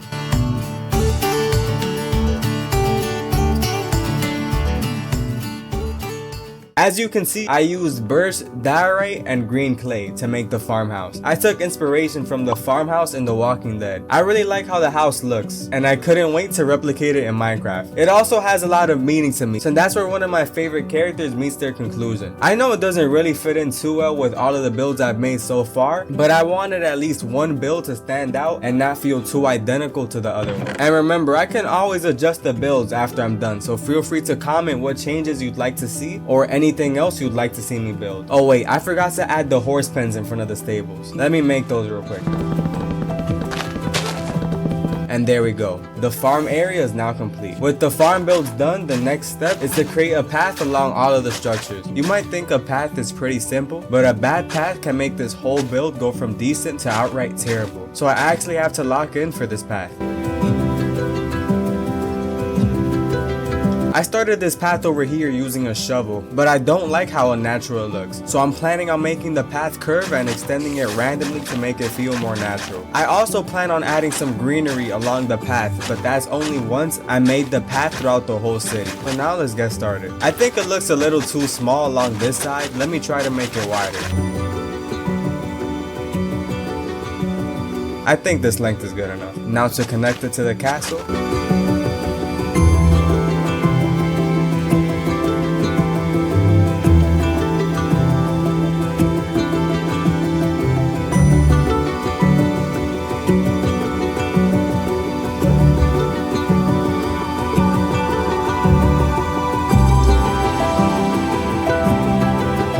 Okay, the outline of this area is complete, but while I'm here, I think it's time I tried something I've always wanted to make, a wheat field. I've seen this before, but I've never tried to make it myself, so I'm excited to see how it'll turn out. Okay, first thing I have to do is create a few infinite water sources so I don't run out of water. Then I'll place water down all throughout the field so the wheat can grow properly. It's time to begin filling in the holes with water.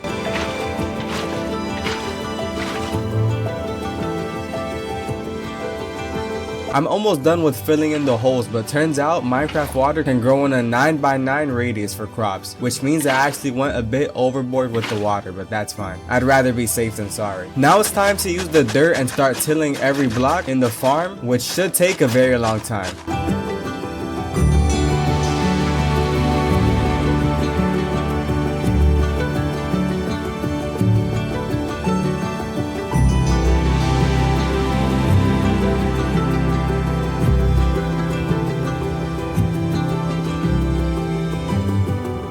I didn't consider how long doing this would actually take, but hopefully the final product will make it all worth it.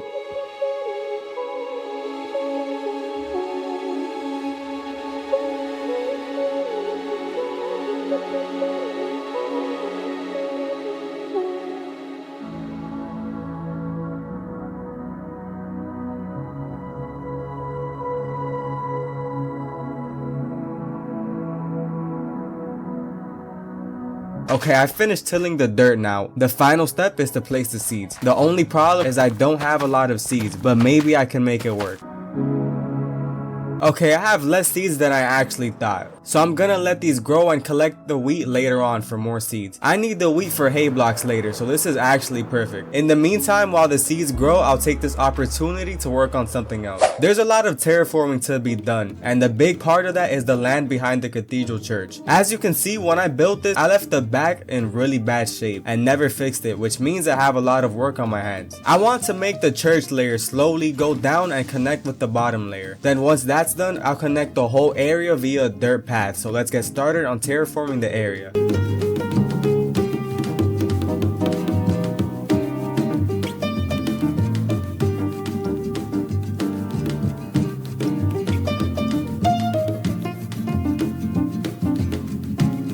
Oh, and I forgot to mention that I added another resource pack to make the build a bit more interesting. I've seen a couple of cozy Minecraft YouTubers use tall wheat in their builds, which in my opinion looks amazing. So I've gone ahead and added it myself. As you can see, it's a night and day difference, and I'm glad I added it. Once all of the seeds are planted through this whole area, it'll look much cooler. Let me know if there's any other resource packs you'd like to see. Now let's get back to terraforming.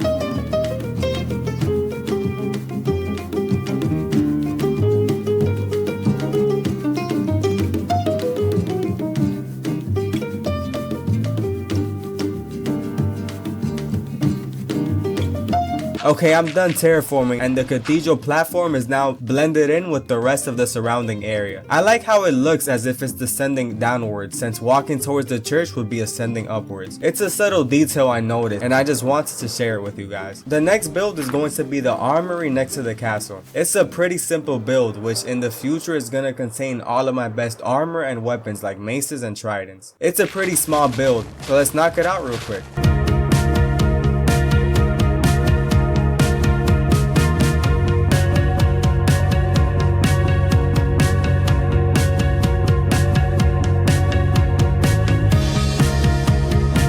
The armory is done, and as you can see, it follows the same design as the church and the castle. This is because the armory is owned by the same royal military in the made-up lore. And yes, that was the best reason I could come up with for building an armory. The concept of an armory was such a cool idea, I couldn't just pass up on it. So I decided to make it a landmark. Oh, and while I was terraforming and building, the seeds I placed earlier have grown and it's time to harvest for wheat. That was a lot of wheat. I should have a good amount of seeds now. I'm still not sure if it'll be enough for the rest of the farm though. So I think I'll come back to this later and focus on the rest of the project first. While I'm here though, I might as well make the path connect to the farm, castle, church, and armory. The only issue I'm having is my tools giving out on me, so I constantly have to repair them with villager enchantment XP. Okay, I'll leave the 1 block gap empty since only a baby zombie can spawn through it, which I doubt is gonna spawn right now. You've gotta be kidding me. Okay, enough with the shenanigans, let's get back to work. The road is looking good, but I want to extend it a bit more over here. I drew a sketch of the city beforehand in order to have a general idea of where to make the path. If you're ever gonna tackle a project like this, I'd recommend you do the same. Okay, so that area behind the cathedral is mostly done. Let's move on to the right side of the cathedral, which is directly across from the farm. The area over here shouldn't be too hard to deal with since it's mostly pretty flat. I just need to fill in the dirt patches and make sure no sections are too high. The terraforming for this area is complete, so we can begin building here. This area is going to contain a tavern for everybody in the city to enjoy equally, and a funeral home for those looking to bury those who have passed away. I know the funeral home might catch you off guard, but trust me, it'll make sense once the whole project comes together. Now let the building begin.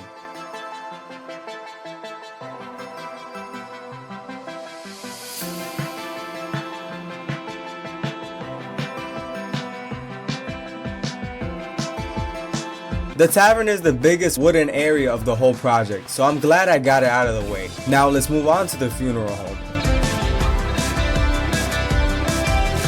With the funeral home and tavern complete, this area is mostly done building wise. All that's left is to add some houses to fill in the gaps.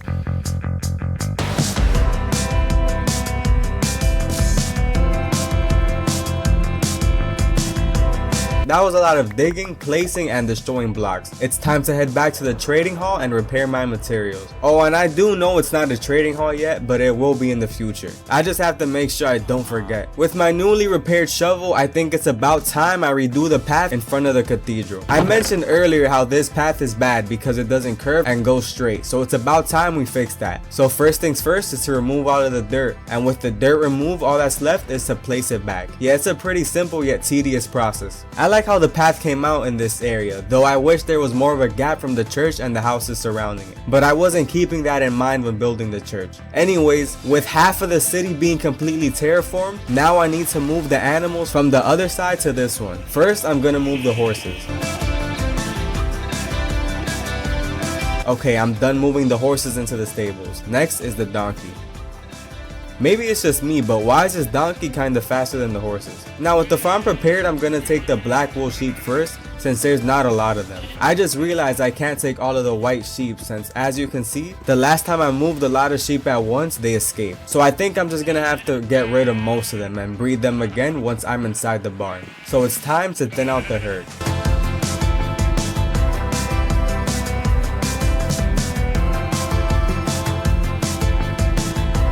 Now with all of the animals out of the way, I can tear down the farm. The next farm to take down is this iron farm, which functions by placing a zombie next to villagers and spawning iron golems. This farm is the sole area why my weapons can get repaired so easily, since I just trade in the iron for emeralds and XP. It means a lot to me and I'm sad to see it go. I'll just take all of the iron for now and make it somewhere else later on. Now it's time to get rid of it. These villagers have been getting terrorized by this zombie for like 700 days now. I'm trying to take them out of their misery, but it seems they want to live. I guess the kingdom has its very first citizens.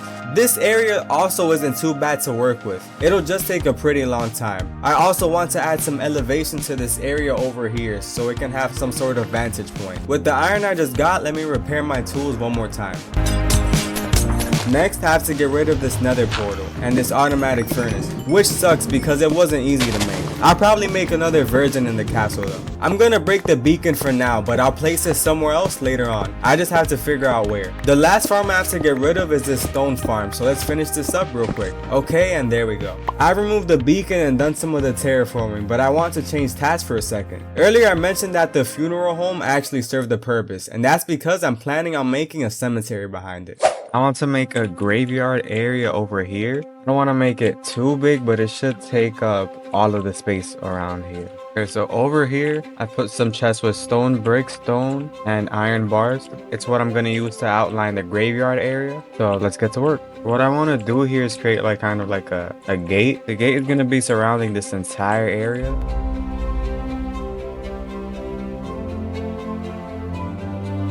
Okay, so I want to make sure it curves along this side right here.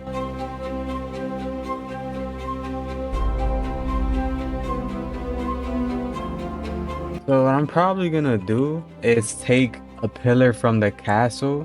That's the trick to sometimes making builds like this. So if you notice, the castle itself has a lot of pillars that are identical, and it's because they literally are the same pillar. So if you're ever gonna make like huge builds, feel free to reuse some of the same assets so you're not creating like 20 different pillar variants. I mean, of course, sometimes you have to have variety. Like for example, this pillar right here isn't the same as this one, but it always helps to reuse some assets. Like for example, this one is the same as this one right here, but they look different because this one is slightly elevated. I'm also gonna build this structure in specific, not using a schematic, because I feel like while schematics are pretty useful, placing down schematics over and over and over again and not really like building on the fly could actually hurt some of your builds. So in order to be a bit more creative and involved in the building process, I'm gonna make this structure right here, right now.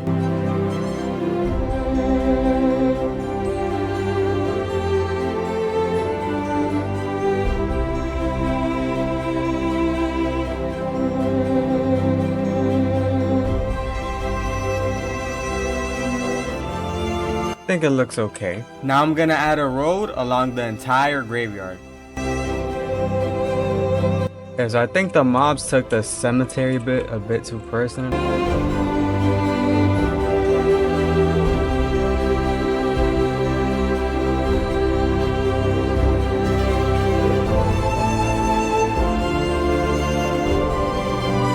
Now with all of the cemeteries placed, I can now place down the sign of my dog that died, I believe, on the 3rd episode. With the graveyard complete, it's time to wrap up the last bit of terraforming.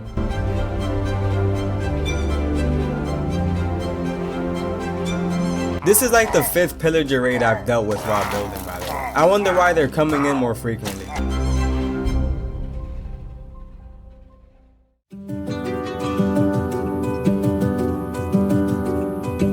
Okay, now I just have to make a few more outlines with dirt. I only want 3 layers going up, and I'm using dirt to outline those layers. I finished outlining the area with dirt and I think it looks okay. Next, I have to get rid of the trees in this area so I can begin placing some of the houses.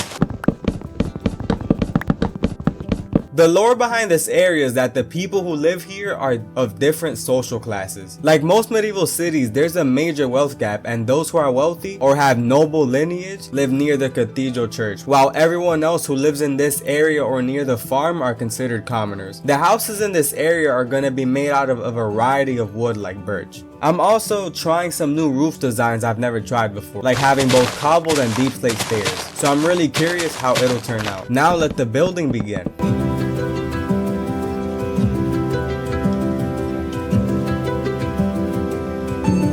I had to make sure these 5 houses in this area are shaped and positioned correctly, since there's gonna be 2 paths looking in this direction. I don't want some of them to look odd or non-symmetrical, because these houses split the 2 halves, essentially serving as the halfway point in the city.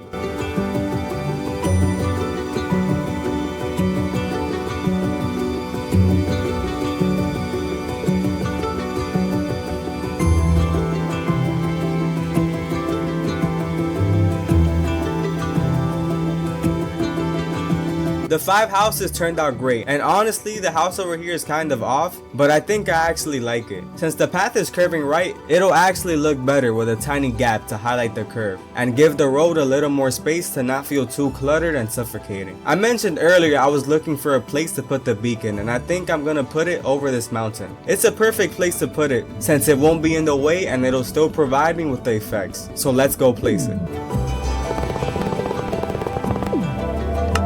Okay, we got the beacon up and running, which means making the paths around this whole area should be a lot easier. It's time to get started on it. I really want to make sure I get this path down, since I'm not only going to make houses in this area. I have a couple of really interesting builds I want to make here, and I plan on making it the most vibrant area of the whole city, with all sorts of colors and landmarks. So I have to make sure the road can have enough room for not only the houses, but all of those things as well. Okay, I finished up the road and I have just enough room to work with for each corresponding area. There's about 4 to 5 houses I want to place along this side of the road to look over the area over here.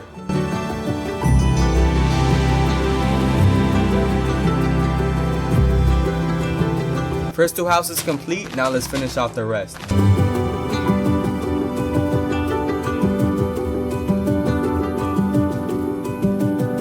And there we go. All of the houses for this area are finished. I told you guys about the hill over here being a vantage point in which you can look down from. So I want to make sure you can actually see that. Which means unlike every other area in the city, I want this particular section to feel a bit more empty and spread out and not cluttered at all. So I'm only gonna stick to a total of 4 houses in this entire section. Let's see how it turns out.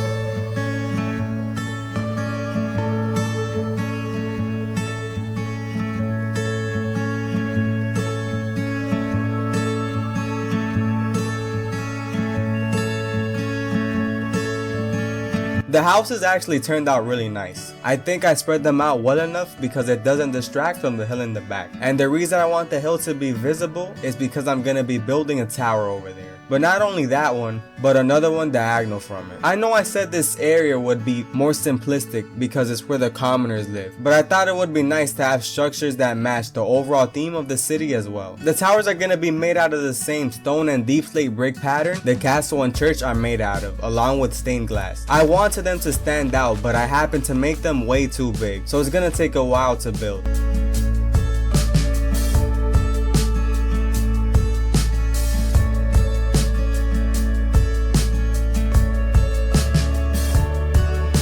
I'm about halfway done with the first tower, and as you can see, they are very tall. This is where most of the stone and deep slate I collected is going into, so I'm glad I went overboard collecting materials.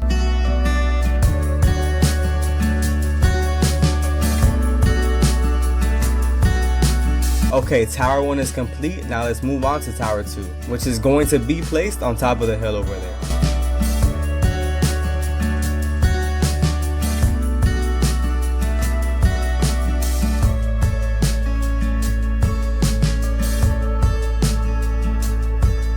With that done, the towers are now complete, overlooking the entire city. The next build is a trading post where merchants will set up shop and sell a variety of things ranging from pumpkins to saplings. This is one of the builds I'm most excited for since I'm going to be using a variety of different blocks and colors compared to all other builds in the city. In order to make this area as different as I can, I also want to have a different path than anywhere else in the city. Let me see if I can make an interesting outline for it.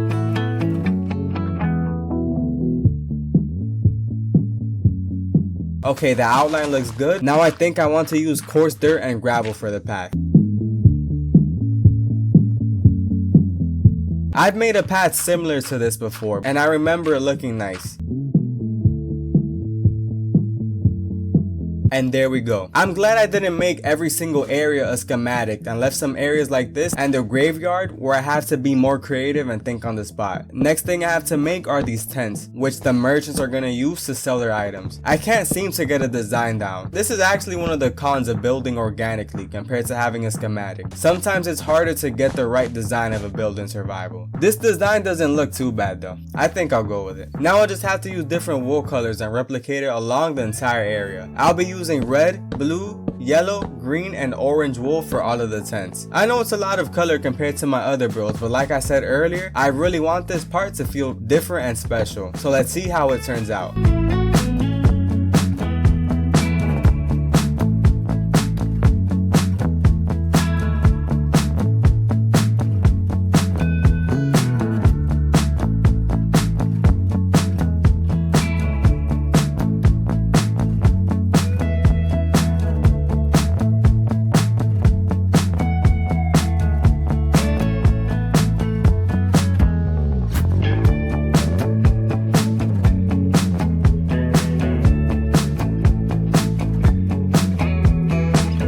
The merchant tents are done, and while maybe I did go a bit overboard with the wool variety, it doesn't look too out of place though. Now I want to make a clock tower here in the center. I want to point out that while I did build this schematic, I took heavy inspiration from another clock tower build, and that's because I was struggling with making the actual clock design. Time to build it and show you guys what I'm talking about.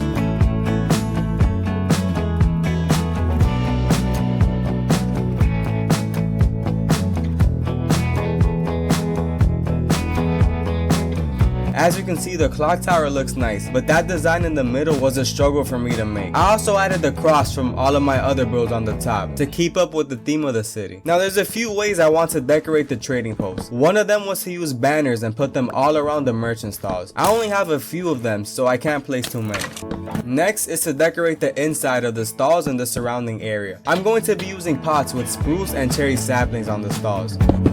Okay, the last and final touch I want to add to the trading post area is hanging banners on the roofs. I've seen these designs in real world parades and in medieval stories, and I thought it would be really cool to make in Minecraft. This is also why I placed the house facing the trading post, because I want to be able to connect them. Now let's see how this will work using fences. With the fence hanging from the top, all that's left now is to place the banners. And there we go. The city's trading post is now finished. Now after building a castle, farm, graveyard, and a variety of other builds, everything is coming together. All that's left is to add greenery and a couple of finishing touches to the whole area. I plan on adding a variety of custom made trees ranging from small, medium, and large. Some fences going along the path and a few small scale builds. First, let's start off with the fences because it should be the easiest one to get out of the way.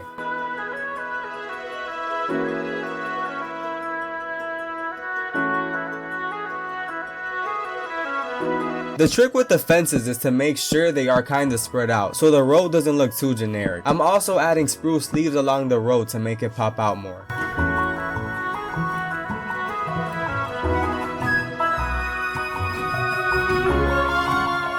I'm done with the road and the village is looking great. Oh, and if you're wondering how I'm getting this overhead view while I'm building, I'm using a mod called FreeCam. While in this view, I noticed I forgot to extend the road from this side into the tavern, so let's go fix that. There's a lot of empty spots around the city, but I have a fix for that. I built a windmill schematic, but I wasn't sure where to place it. I think I found just the right spots.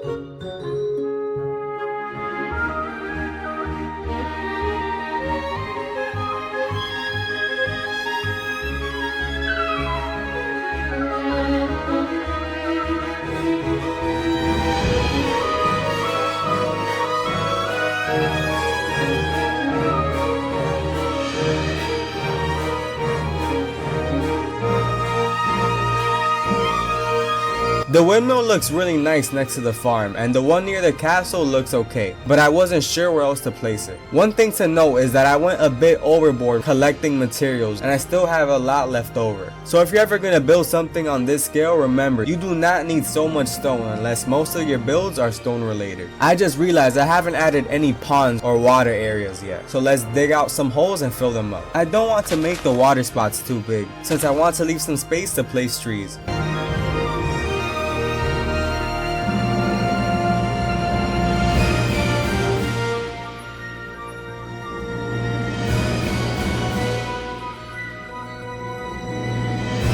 Now it's to fill the holes with water, and there we go. The ponds in this area are finished. As for the trees, I want to test out how they'll look next to each other first before I place them everywhere. So I'm going to use this small area next to the castle to make a mini forest and see how it looks like first.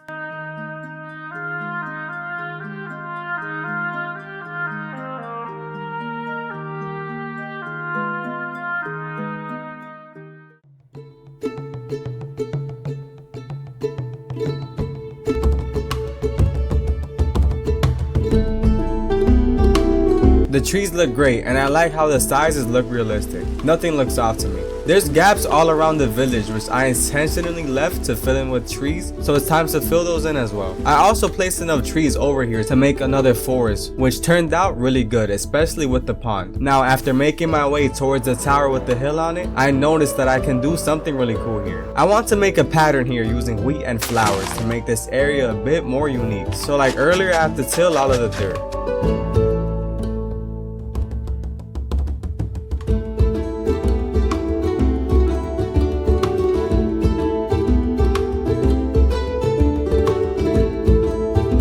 Lanterns are also really important to prevent mobs from spawning into the wheat field. And next I have to place the seeds. As you can see, I made the rows and left a 1 block gap in between them. Here I'll be placing rose bushes to complete the pattern.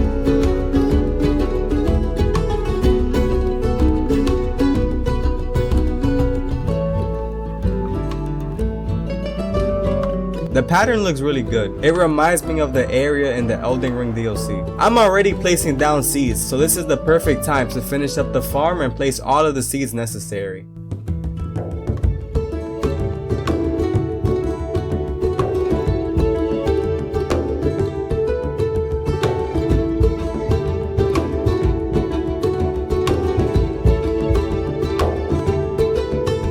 That took a very long time, but once all of the seeds grow, it'll be worth it, and it'll look like a proper wheat field. I need to finish building the trees in the commoner district, so let's go finish that up.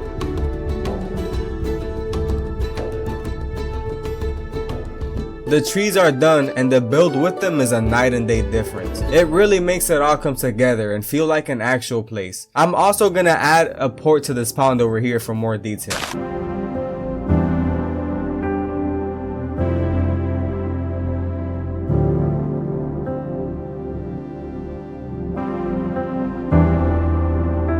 I forgot to light up the castle, which needs some lanterns on the exterior.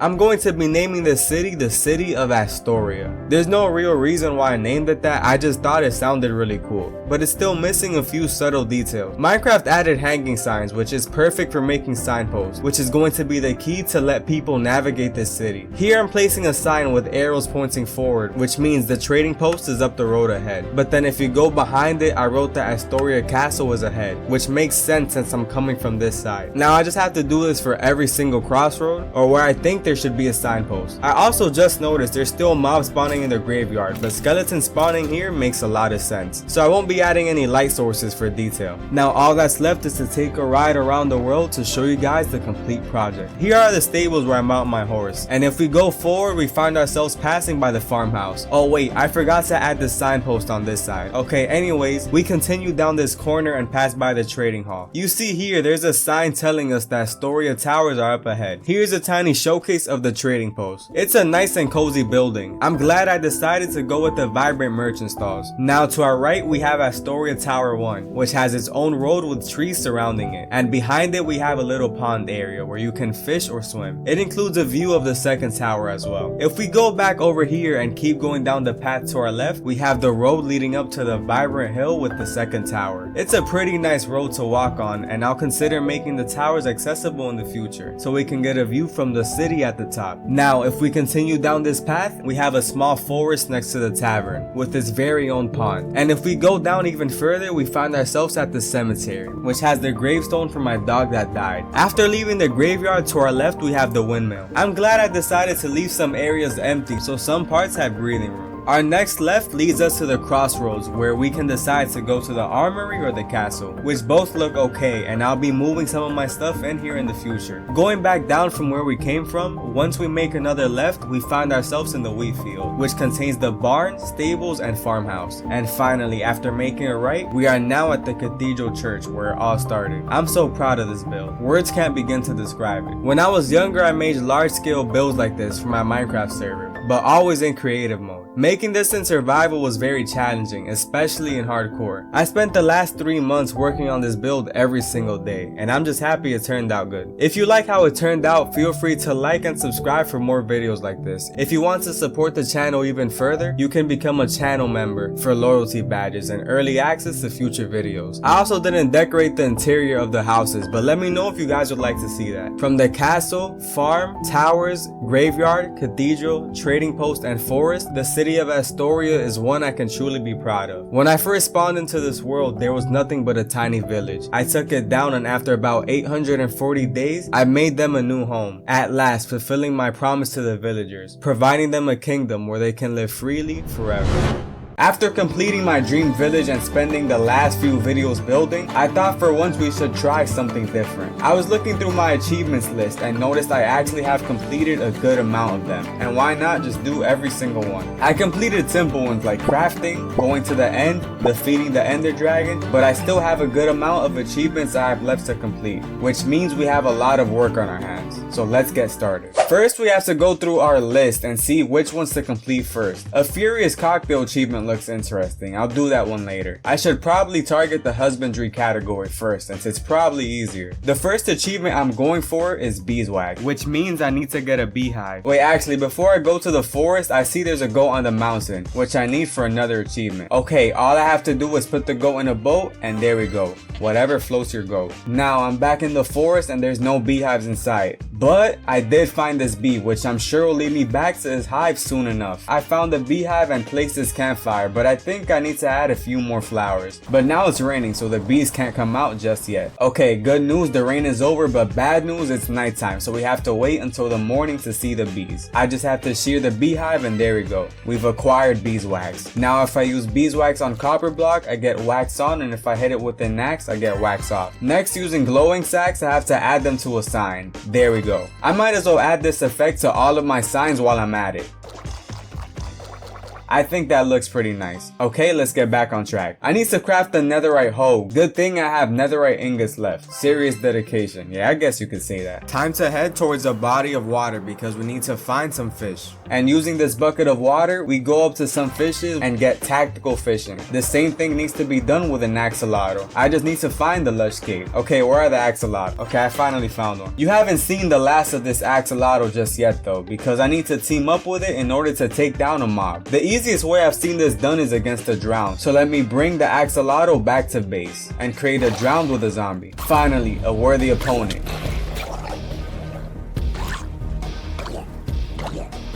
And we defeat it with the power of friendship. Next, I have to eat every single food in the game, and Minecraft doesn't really keep track of what foods you have or haven't eaten, so instead I'll just get every single piece of food and eat it at once. I have steak and beef ready, plant some beetroot. I know I haven't eaten those for sure, and get some salmon as well. I head to the ocean to get some kelp, but I have everything I need for the most part, all except for chorus fruit, which means I have to go to the end. Since I'm on my way to the end, I might as well collect the dragon egg safely. But wait, I just realized something really bad. Some of you know I built a castle here for one of my videos, which turned out great. The problem is, one of the achievements requires me to respawn the ender dragon, which means my castle is for sure going to get destroyed. So I have to choose between destroying my castle, which I spent countless hours on, or completing this challenge. I think I know what I have to do.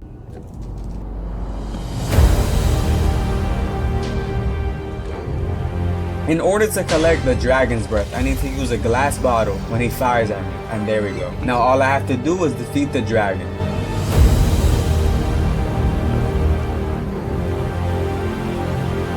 Damn, this castle is cooked. At least it looks kind of cool. Stay tuned because this isn't even the craziest thing that happened in this video. If you want to see more videos like this, subscribe for future challenges and Minecraft hardcore videos. Now I just need chorus fruit and I have all of the food I need for the achievement. There we go. We officially have a balanced diet. Now with that out of the way, we need to collect every single type of cat. Okay, we found our first one. Please don't fall into lava.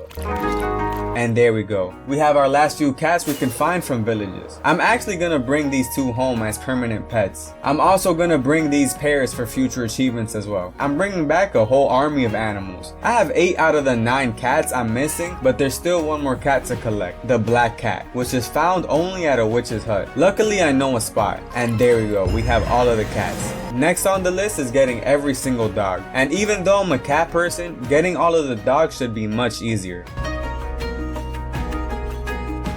Okay, I have all of the dogs except for one more, the chestnut, which is found at a cherry grove biome, but it's also the rarest type of dog. So let's go head over there. I'm here at the cherry grove biome and there's no dogs in sight. After so long, I finally found the chestnut dog, and with that, I have the whole pack.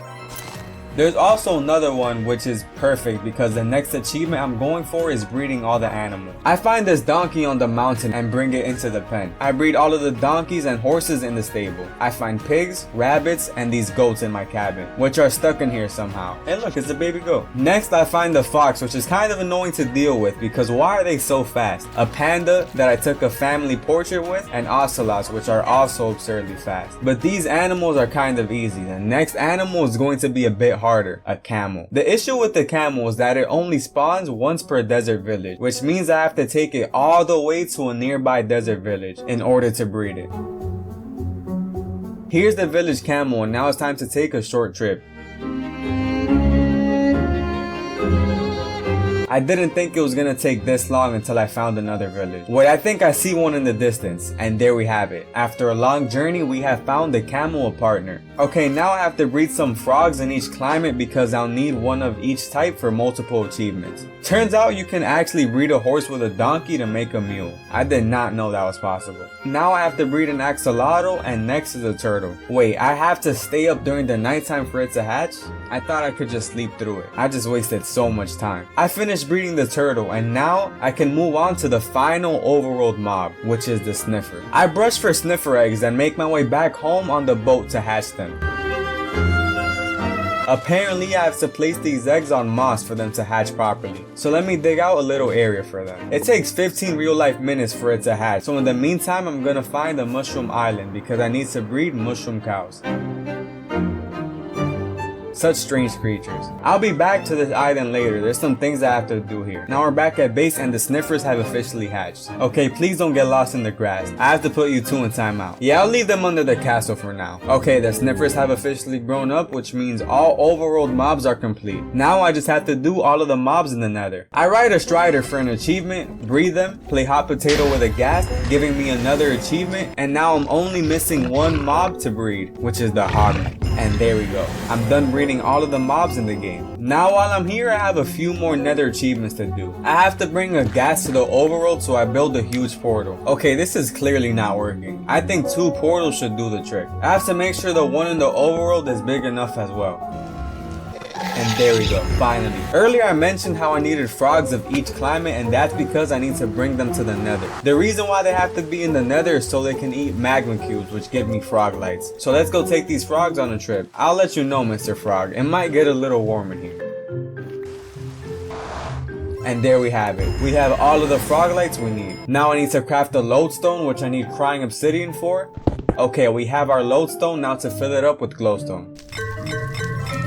And there's all the lodestone achievements. Now all the nether achievements are complete, all but Furious Cocktail. That one seems easy though, I'll leave it for last. For the next achievement, I have to make a strider ride through lava in the overworld. So technically, I'm not done with the nether at all. And there we go. We got the feels like home achievement, which is kind of wholesome if you think about it. The next achievements are going to ramp up in difficulty and could potentially cost me my hardcore world. So I have to be very careful moving forward. I have a ton of achievements in the trial chambers, which have a ton of mobs to fight. I've never been there before, so I'm really excited. Okay, we are finally here. Time to fight my first batch of mobs. It was pretty easy, and here's a trial key, which you can use to get loot from a pool of items. I fight the breeze, which is moving all over the place, and using its own projectile, I blow him back and get the achievement. I defeat all of the mobs in here, get the achievement for the trial keys. I take an ominous potion in the trial chamber, which gives me the trial omen buff, which I can use to get a heavy core, which I need for the mace. I didn't get a core, but at least I got the achievement. I need to do more trials in order to get more keys, so let me farm those. Okay, let's try a few more times.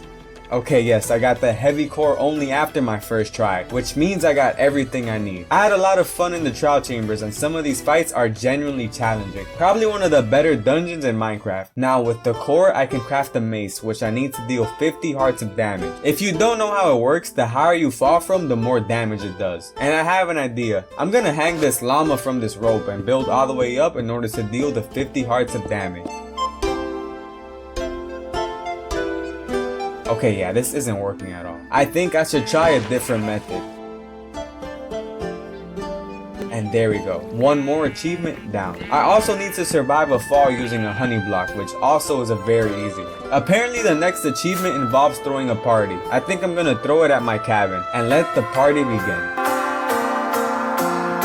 So I guess the goats are not messing with the music. Okay, I get it. Wait, why didn't I get it? Okay, so apparently I have to do it in the meadows. I clearly cannot read. Okay, the only issue is that this time I have nobody to party with. Wait, the zombie is here, and it's a success. Next, I have to craft an auto crafter using an auto crafter. Easy stuff. Using pots, I can do another achievement, and I'll place this one down for decoration. Apparently there's an achievement involving a bookshelf for some reason. I just have to power it with redstone. Next, I have to craft leather boots and walk over powdered snow, which I'm just finding out is a thing. I've never heard of this before. Now I have to go get a trident, which is easy or hard depending on my RNG. But the best place to farm it should be the ocean biome. I have this small area here which should make farming drowned easy. Now to wait until nighttime for better spawn rates. And let the farming begin. Wow, that's a lot of damage. Finally, I acquired the trident. Okay, what mob should I throw this to for the achievement? Sorry, Mr. Sheep.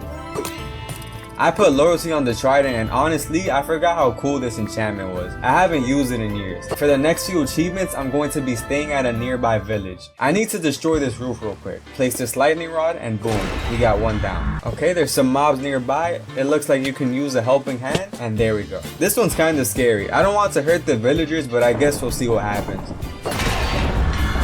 How does that even make any sense? For this next achievement, I have to duel a skeleton from 50 meters away. He looks far enough, let's just hope I can hit my shots. And there we go. That Turf Wars minigame from my younger days came in clutch. Now it's time to take it up to the skies. I have to trade with a villager at build height, so let's build up. I'm going to make a contraption using soul sand and kelp to make this much easier. Time to push you inside, and off you go. Okay, I'm up here and I just realized this villager is never coming down, so I feel kind of bad. This is also the perfect opportunity to do the achievement that I fall from the highest spot, so I'm just gonna dig down exactly where I'm standing from. Place some water for safety, and now it's time to jump. One wrong move and I could lose months of hard work, no big deal.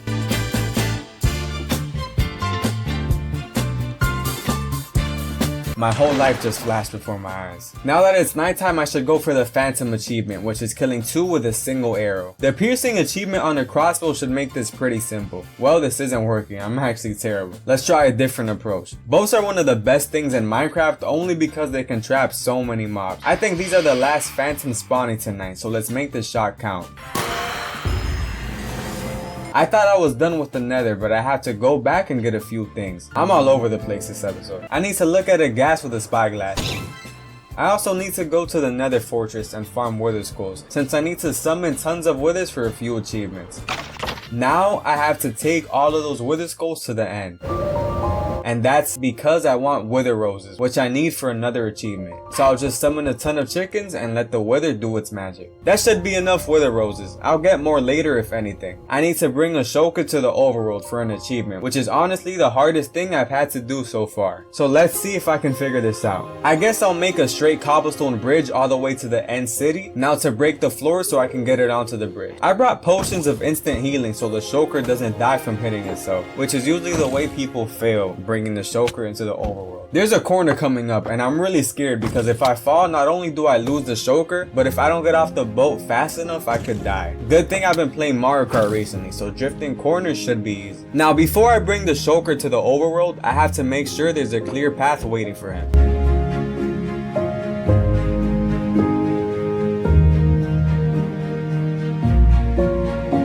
Okay, now to make this path all the way to the ocean. And this ocean also connects all the way to the Mushroom Island, which is where I'm going to be taking the shulker. This is all going to make sense in a minute, just trust the process. While I'm here, I also make another portal to get back to my base easier. I'm back at the end and it's time to jump through the portal. I hope I can bring the shulker there safely. Now it's time to jump into the water. Now to get there safely, go up the elevator and there we go. The shulker is officially at the island. Now it's time to explain why I'm bringing the shulker here. There's an achievement that requires you to get all the status effects in Minecraft, all at once. And that includes levitation, which you need a shulker for. Besides the shulker, I'm going to need a few more things to set it up and make it easier. One of those things is this schematic, which should make it a lot easier. And I named my shulker Shoki so it doesn't despawn. I also need to capture a warden exactly 15 blocks away so I can get the darkness effect, but also so his attacks won't hit me. And I'll be doing that by linking another portal here to another one at the deep dark. So let's head down there. In my first ever hardcore video, I left a major cliffhanger that there was an ancient city beneath the cathedral. And it's finally time to officially enter the deep dark. Here I can get an achievement by killing a mob near a scope catalyst.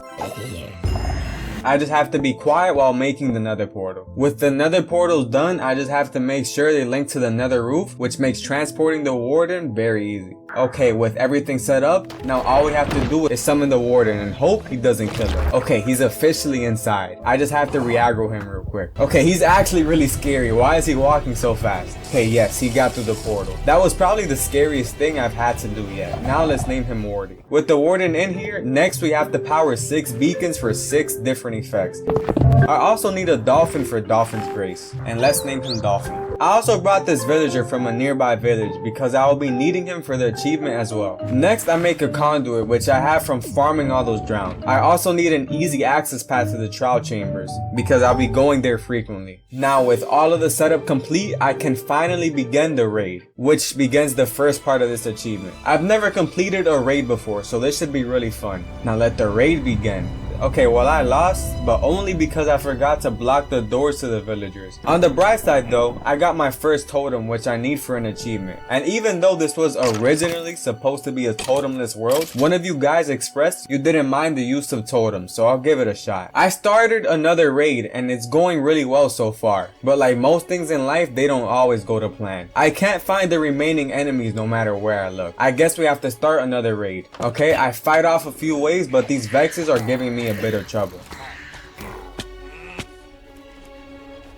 For a brief second, I thought about what if I didn't have a totem and how all of my progress would have been gone. And in that brief instance near death, I gained an appreciation for what I have and I felt as if I was born again.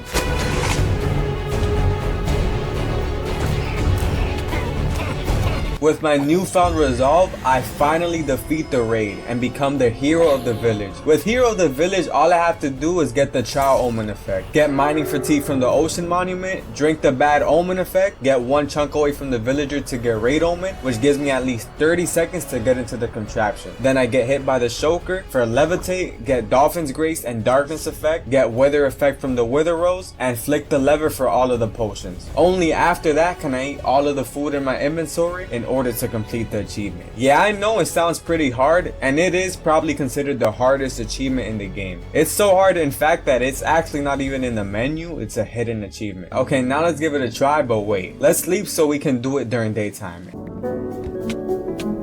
And we failed. Okay, let's try that again. Turns out I got a Furious Cocktail achievement, which is all potion effects but not all status effects. So I got excited over nothing. I forgot to have my hunger below 2 bars to eat food. It's generally frustrating when I fail this because it takes so long to set it up again. I try again and forget to swim and get Dolphin's Grace. Yeah, I think I'm going to bed. I'm gonna do this tomorrow. Okay, new day, new me. Let's try again. Well, I forgot to close the door to the shulker, which means we have failed another run. Wait, I got Dolphin's Grace. Okay, I genuinely don't know what I'm doing wrong. Yeah, I can't do this right now. I've been trying this all day. I genuinely can't. While I was recording this, it was 2 a.m. I failed so much, I genuinely needed a walk. I decided I'm not going to bed until I complete it. So I get myself some Taco Bell and give it another shot. Bro, come on, this literally makes no sense. Okay, I think I figured out what my problem was. I kept breaking the Wither Rose because I couldn't reach the lever, but I didn't realize that the Wither Rose effect only lasted a short amount of time, meaning I just had to stop breaking the flower. Okay guys, it was 4 a.m. when I was recording this video. I was genuinely considering quitting this challenge. It's been the most difficult thing I've had to do in a while. I've played all of Elden Ring and Night Rain, and this is for some reason way harder. But I decided I was gonna give it one last try.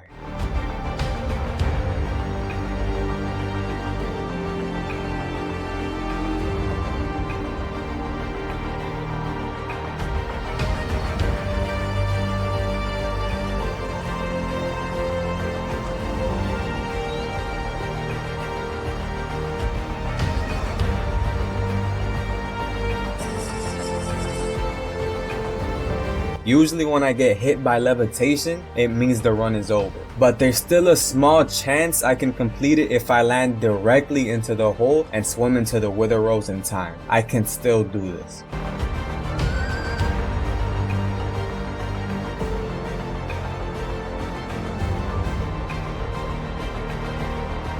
I started this video getting beeswax. How in the world did we get here? I'm so happy that the Nether tab is finally complete. All we have left is to do a few more achievements, but there's still some dangerous ones. The bullseye achievement is way too hard. Instead, I'll shoot the arrows up close and use redstone to flip the slab and get the achievement that way. Now I have to upgrade all of my armor with armor trims, getting a few achievements, and with this I look snazzy enough to finish the rest. One of the last things I need to do is kill all hostile mobs, and that includes the Wither, which I've been cheesing this whole playthrough, so let's give it a shot. Okay, wow, he hits insanely hard. Luckily, totems are overpowered, so it actually wasn't too hard. Now I have to defeat a zombie Zoglin, which I get by taking a Zoglin into the overworld. You're coming with me, sir? The Zoglin is officially down. Now all that's left is the Elder Guardian. And there we go. All monsters have been successfully hunted. I also had to rescue this ally, make him place a cake on a note block for another achievement, and now I have to splash Potion of Weakness on these 5 mobs to get them all low. And with this piercing crossbow, kill all of them in one single shot. And no, getting them all in here was in fact not easy at all. And now for the last achievement, this video will end where it began, in the end dimension. And after resurrecting the Ender Dragon for a 3rd time and looking at it with a spyglass, I'm done with all the achievements in the game. Some of these were honestly ridiculous, but with your help, whether it was advice, encouragement, or just sticking around, I managed to get through all of them. Together we have officially beat hardcore Minecraft.